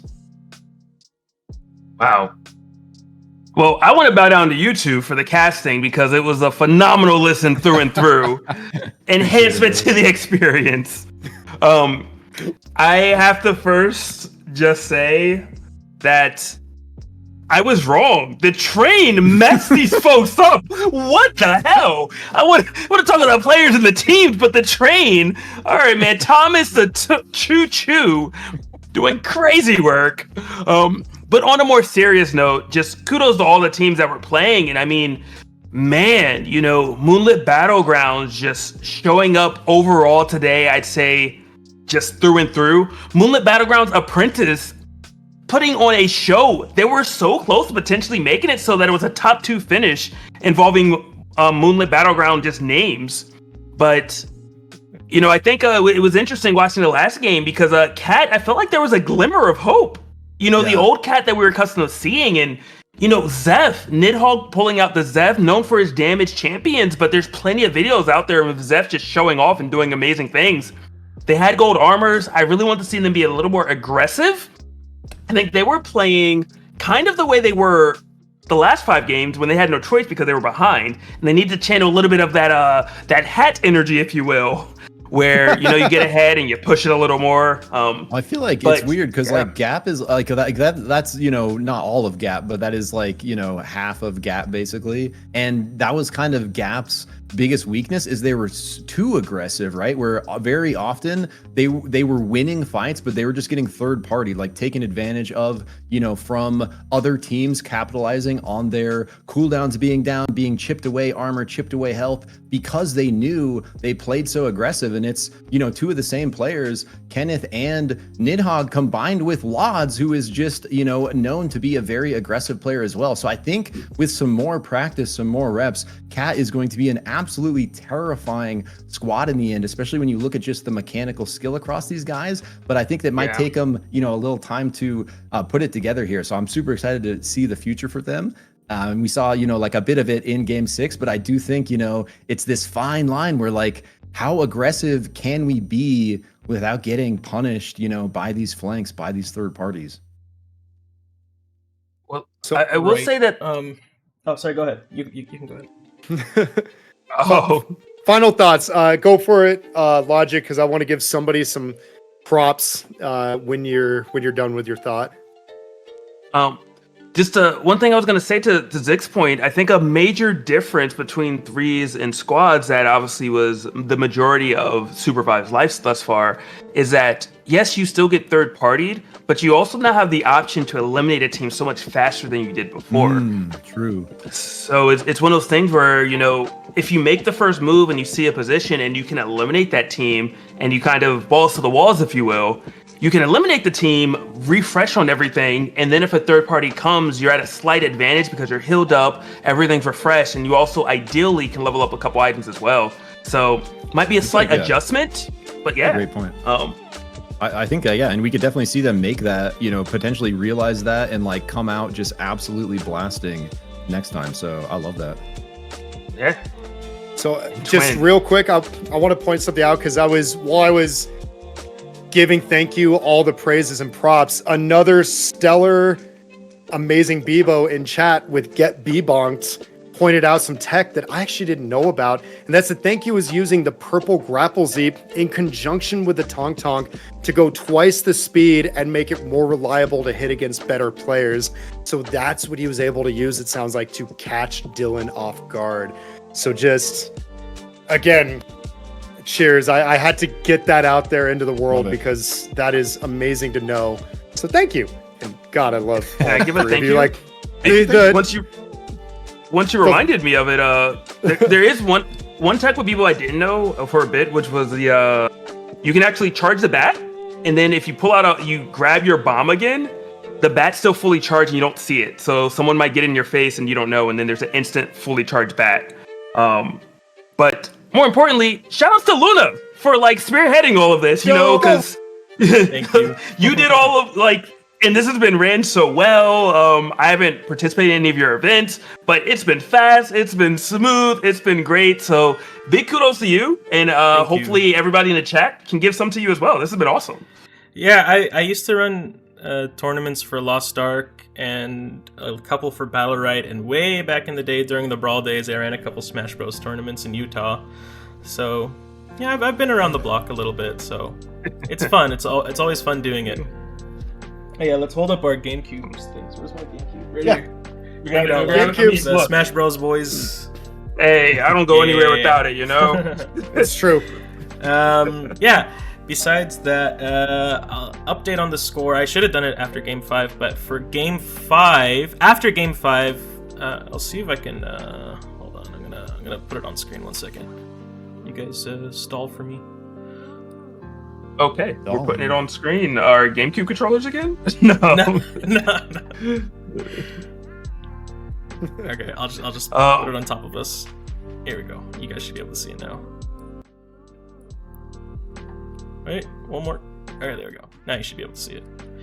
Okay, so we have, this is Game 5, after Game 5. So MB was first at 98, and then TLD 81. And by the way, for the casters, you can see it in the Discord. MBA at 63, third for MBA. That's crazy. And then Hogs, fourth, 60. So SVI, they were 6th at 56 points. So if we look at the scores right now, this is before the kill points. Let me get this for you guys. Need a more professional way to do this next time. It's already professional enough, you know. Other people need to learn the meta. That's how it should be done. Okay. Wow. So the jump for SVI is huge. Here's the new score. This is the new score on the left. And you have MB at 107, TLD at 84. Oh, that is... Okay, whatever. TLD at 84, SVI at 82. So that was a huge jump. And MBA somehow went from 3rd to 7th, which is pretty crazy. Yeah, it's pretty interesting scores. What do you guys think? I'm actually dumbfounded with how close it was that if TLD didn't get 11th, Yeah. like they actually had a good fighting shot. Yeah, For sure. And it was like, did we ever confirm that they got 30 kills in that game? Because it had to have been something close to put them, you know, What where they're game was at that? based on Game 4. Game 4 they got 19. Okay. Still, like, Still a you know, lot. we were thinking It's maybe definitely like the right most. around 20. Definitely a monster performance. That is not easy to do, especially in a lobby like this, right? But okay, what's even more crazy, they got 21 kills in Game 5. I was just going to ask that. And they Yeah, got 3rd. Let's go. Just They got pumping. 3rd. They got so they 3rd. could have had, Yeah. what, 24, 5, 6, something like And that. they're only 9th place, which is crazy. But I'm just going to like pat myself on the back here because at the very beginning, Logic gave us 2 choices, and the clear favorites were who got 1st and 2nd. So again, stellar, great job, Moonlit Battlegrounds, way to bring it home for the tourney that you guys are hosting. TLD, strong work on 2nd, but 3rd place. I'm just saying, I was like, SUPERVIVE Illuminati. I don't know. So I'm giving myself the biggest pat on the back for picking that horse in the race. Let's go. Let's go. Also, go Hogs. Love you, Hogs. Love Oh, SUPERVIVE Illuminati! Love the call out there. Excellent prediction, my friend. One thing I want to call out real quick is actually how tight the whole scoreboard is in general. Like, look at 12th place, 30. Like, you usually see the last place team with a lot less points than that in total. SMH, we saw them in many situations putting up very strong fights, and a lot of times getting kind of caught by third parties, unfortunate situations, still able to put some points on the board. And there's literally only a 50-point gap between 12th and 2nd. It's like so actually close. 54 points there for the whole lobby, and Moonlit Battlegrounds kind of a little bit ahead out front. But like we were saying, it's like with that last game for TLD, they could have been right there with them. So I think just kind of to call out how competitive this lobby was and how close all these teams like actually are. Like, you can really see it in the scoreboard here. Yeah, that's a really good point. Times are changing, if you will. I think that So sorry, we have the final score, and it's actually what we already have on screen. I didn't realize the kill points were already calculated. So it is MB at first with 107 points, TLD second, 84 points, SVI 82 third. So they're all in the money. and these kills are very interesting to look at. And okay, I'll show what. Okay, I'll give you one more picture. I'll give chat one more picture. Oh, it's right there. Alright, it should be on screen now. Yes. Okay, so this is the total of everything. So MB had the most kills at 44. TLD second most at 34. So despite the questionable placings for MB at the last two games, they ended up winning it. And so this is $700 split amongst the top three at a 50%, 30%, 20%. So MB wins $350. What is huge? Reliq gave me the numbers earlier. 210 goes to TLD and 140 goes to SVI. Those are like, and that's our tournament. That's a nice payout, bro. Yeah, and it's only 3 players now instead of 4. Oh, true. Whoa! I'm sorry. To pay out. SVI. I'm just saying SVI's sub and coach, mentor, and best player. They just choose to make it fair. I'm just saying, don't forget who stepped away to let the trios thrive. No, I'm just kidding. I only say that because Miss Kate carried me through a whole bunch of games, and I'm like, all right, I'm like legally required to cheer you on for at least one moment. The debt is repaid. So I did want to hear your opinions on this. Looking at the kills, there's only, I think, like 4 teams that the kills, like the amount of kills they have, doesn't line up with their placement. Because like first, second, have the most kills and second most kills. But then I think 10 Hog and like Hat, and I guess PSA. It's just interesting to look at that there seems to be a correlation with how many kills the teams are getting with their good placements, which is something I'm a fan of. That it's not just how much can you run and stuff like that, but your aggression and your decision making to either put other teams at a disadvantage or to eliminate them completely seems to have a correlation with how well they're placing as well, which is always nice to see. I'm trying to get Pyne in this call. He doesn't have me added on Discord. So wow, no money. Wait, no money. What? No, actually, I really like that too, because you're right. You could just keep ratting and ratting and ratting, but yeah, there's correlation. We get some kills, we place better. We start we survive longer in the game. We get more kills, profit, and with the exception of, like you pointed out, Hat, who got 9th, but had one stellar game that was 2/3 of their total kill count. A little more than that. Yeah, you're right. Excuse me. So, yeah, I don't know, like that. Yeah, it's very pleasing to see. Like, it's just oddly satisfying. That's the phrase I was looking forward to. Yeah. To watch that. It's very oddly satisfying. And oh god, why am I the only one whose face is not covered? No, give us Logic and Zik. Oh, sorry, please sorry. slide the scores over. This is Oh My no. bad. It's all good, buddy. It's all good. It's because waiting on we Pyne like your for there's this a interview. heart, the face, you know. Pyne's like waiting for the deposit in his bank account before he adds you as a friend. There we go. He added me. All right, let's add him. Nicole. There he is. What's the play? Cold shoulder? Pyne, are you there? So anyways, as I was saying, the best Zeph to ever do it. Oh, I'm sorry. What's up? Oh, hello. There he is. Hello. What up? Yo, it's good. Congratulations on the win. Thank do you you, feel? thank you. I feel like we griefed the last 3 games, but Yeah. I was like, what are you know. guys doing? Nah, I don't want to blame it on our comp, but our comp is definitely really bad when there's like 20 teams alive in the end zone. Like people, like every team having like Oath and like Carbine, and they're just gonna grief the team with like Zeph Brawl.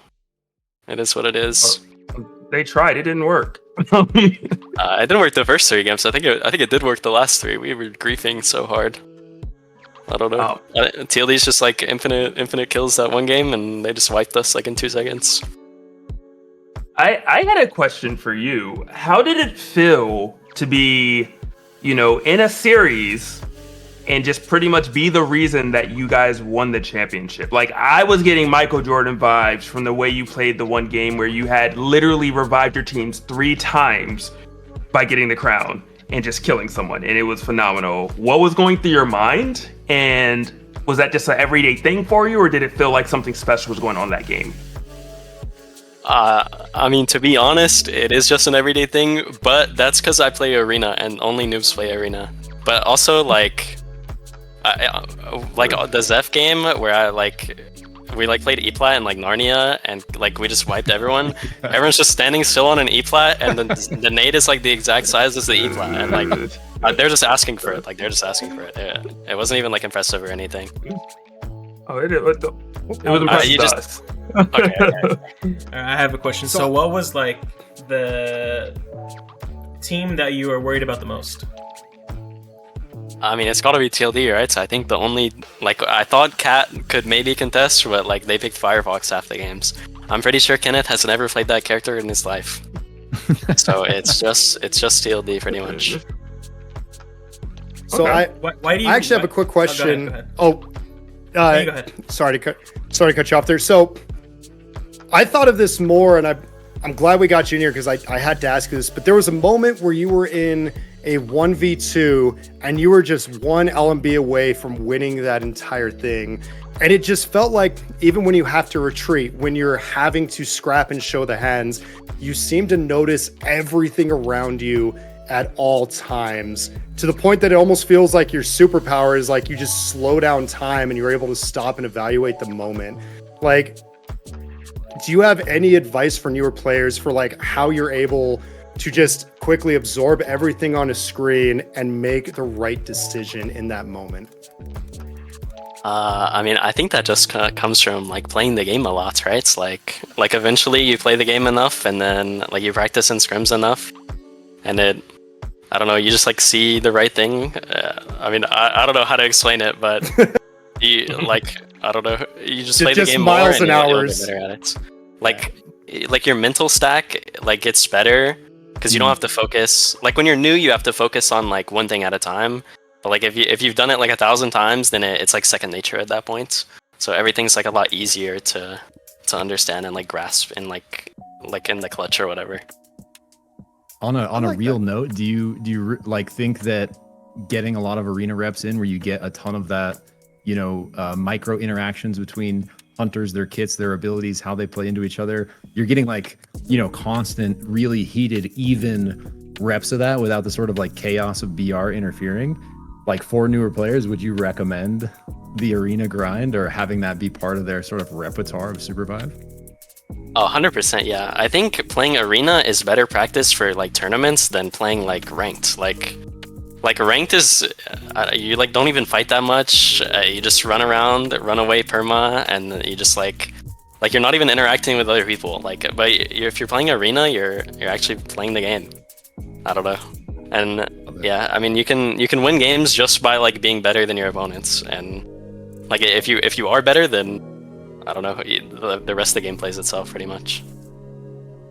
Love it. Pyne And has we not see it played play ranked out. with It's me. awesome. Sorry. I've run it, everyone. How do you who's really the main shot caller on your team when it comes to where you guys are going to position, where you're going to run, what the game plan is? Who's the person generally making those types of calls? I do most of the IGL stuff, like dropping and like positioning and stuff. Okay. Cool. I don't have another question. Yeah, I mean, if like Spades or Heights see something that I don't, then like obviously they'll call it. But like most of the let's go here, let's do this, that's me. Okay.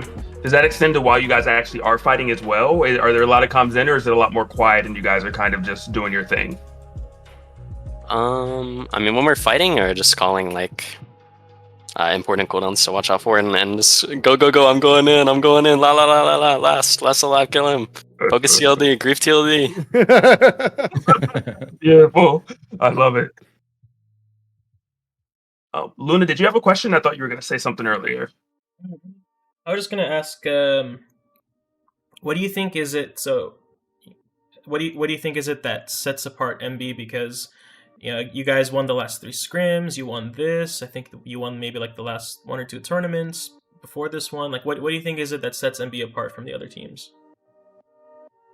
I mean, I don't want to say we're just like better at like micro, but I think it definitely comes from we're playing like a lot more consistently in scrims than like most other teams. Like we're in scrims like every single day, so we're getting like the most practice. Like even some other teams take breaks sometimes, but I think definitely just consistency in showing up in scrims, and also consistency in like the game and focusing on learning. Like some of these teams in scrims are like just playing for fun and not really playing to like get better. I think like over half of the scrim teams just like play for fun instead of like focusing on getting better. Makes sense. I love that. All right. On that note, didn't you guys reach out to like Tom Kick for coaching? Did you already get that, or That was for the that- apprentice team. Oh, I I mean, apologize. we did some VOD review with Tom Kick this morning, or not this morning, like 2 hours before the tournament started. Oh, really? Oh, nice. I didn't know Yeah. about that. It was basically like, well, I mean, I think first of all, EU and NA can learn so much from each other that like any NA team that wants to get better, you can just DM Tom Kick and like this guy will help you get better like almost instantly. Facts. Shout out to Tom Kick. Truth. He's helped Yeah, out MB. Shout out Tom Kick. When I Our rates are better. What? Just figured I'd let you know. I said our rates are better. You know, me, Twin, and Zik. Just like Oh yeah, if you want coaching, yeah, I got you. easy, done. No, I actually, that's generally why I asked. It was the concept of crossover between EU and NA, like play styles, especially because, as you said, we can learn so much from each other. So I'm glad personally to hear that like you VOD reviewed with Tom Kick, because his concepts of macro are just so nice. Yeah, I think a lot of people like I don't know, they just don't think when they make plays. They just see an enemy team and they just want to fight, and they don't even like look back after they die to see like why their decision got them killed. They just like, oh, I got third partied, unlucky, go next. I think that's an interesting point. I think positioning goes and it touches on what me and Zik were discussing a little bit earlier. Was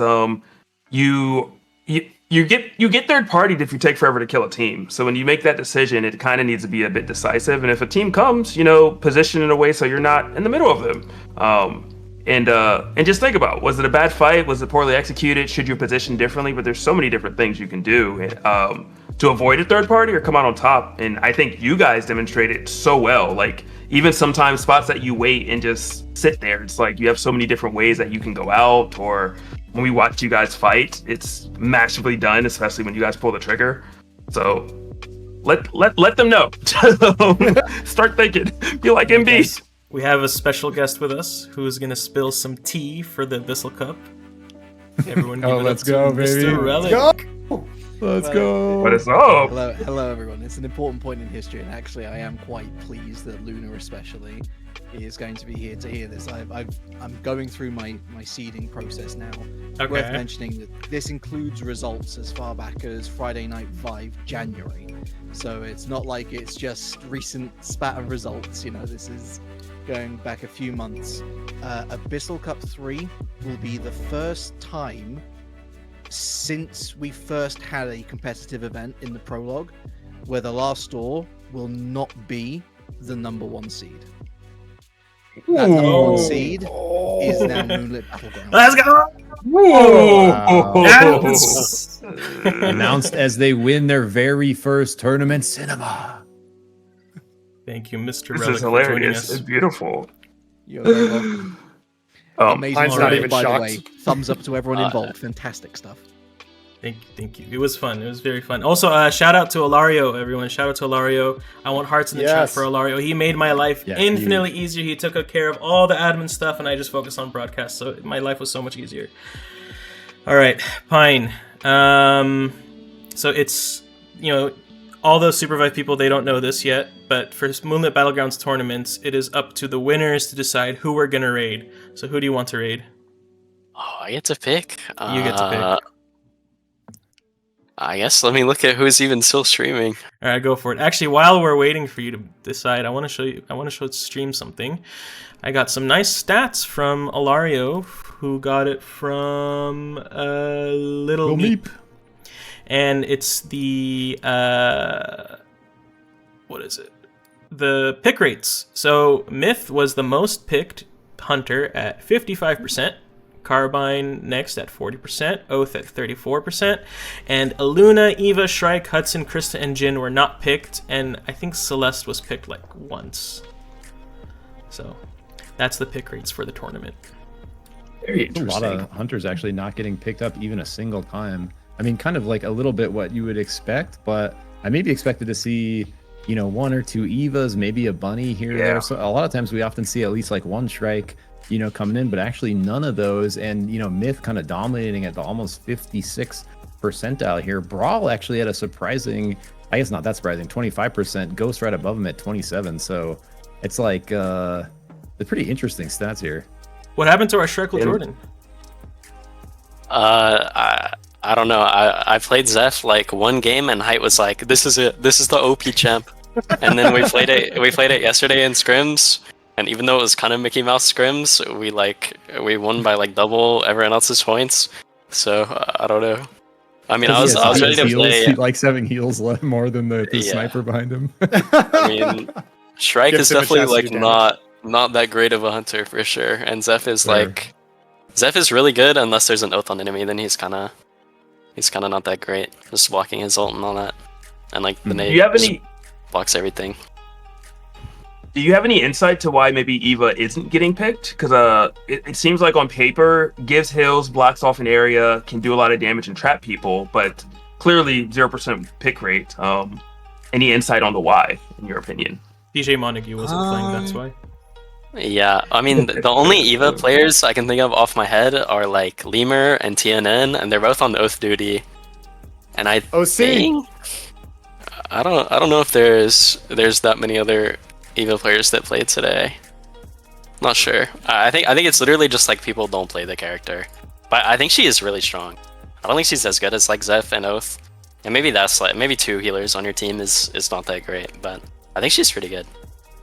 Definitely better than like all the other characters that didn't get picked today. All right. Did you decide, Pyne? I mean, I think Nidhogg is water viewing today, or no, he's playing solo queue. Or he's playing arena. So I guess we could throw it over to him. Okay, sounds Great good. And pineapple. Reliq, you have an important stream. event coming up next week. Would you like to give a shout out for that? I do, thank you. I mean, first and foremost, if anyone is up early after this late night, we've got will be, baby. EU action, the Superior region. Okay, Oh my goodness! Here we go. Okay, sorry. Go ahead. So, Sunday Night Vibe is tomorrow. That is starting 7 p.m. CEST, which I guess is just early for Americans and Canadians and such. So feel free to tune in. That's over on my channel. My channel also the place next week for the entire weekend. Abyssal Cup 3, $750 on the line, unless there is anyone willing to boost it, which of course feel free to DM me if you fancy. We've had previous prize pool boosts of $200, $400, so all help and interest in the SUPERVIVE scene is welcome.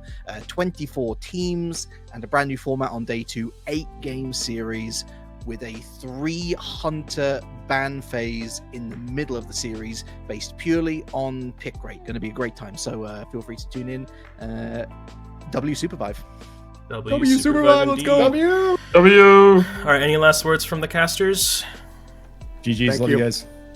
GG's. It was fun. It's great. All right. Thanks for watching. Oh wait, Thanks for I got Go for it, one go for it. thing. I am so sorry. One thing, because I said I would. Spam this celestial body. Moonlit Battlegrounds. Just stomp this lobby. Celestial body. Okay. All right, I'm gonna do Love our you, outro Quinn. now. All right. Bye. All right, everyone. Wait, where's Raid's thing? Where's the raid? How do you do the raid thing again? Slash. / raid. And then the person's name. I got you, buddy. What's King? What is it? Got a specific spelling. I don't know if that matters. It's KING, all caps except the I. Underscore. Pyne got it. Nidhogg. All right. All right, everyone. I'll catch you later. Let's join the raid.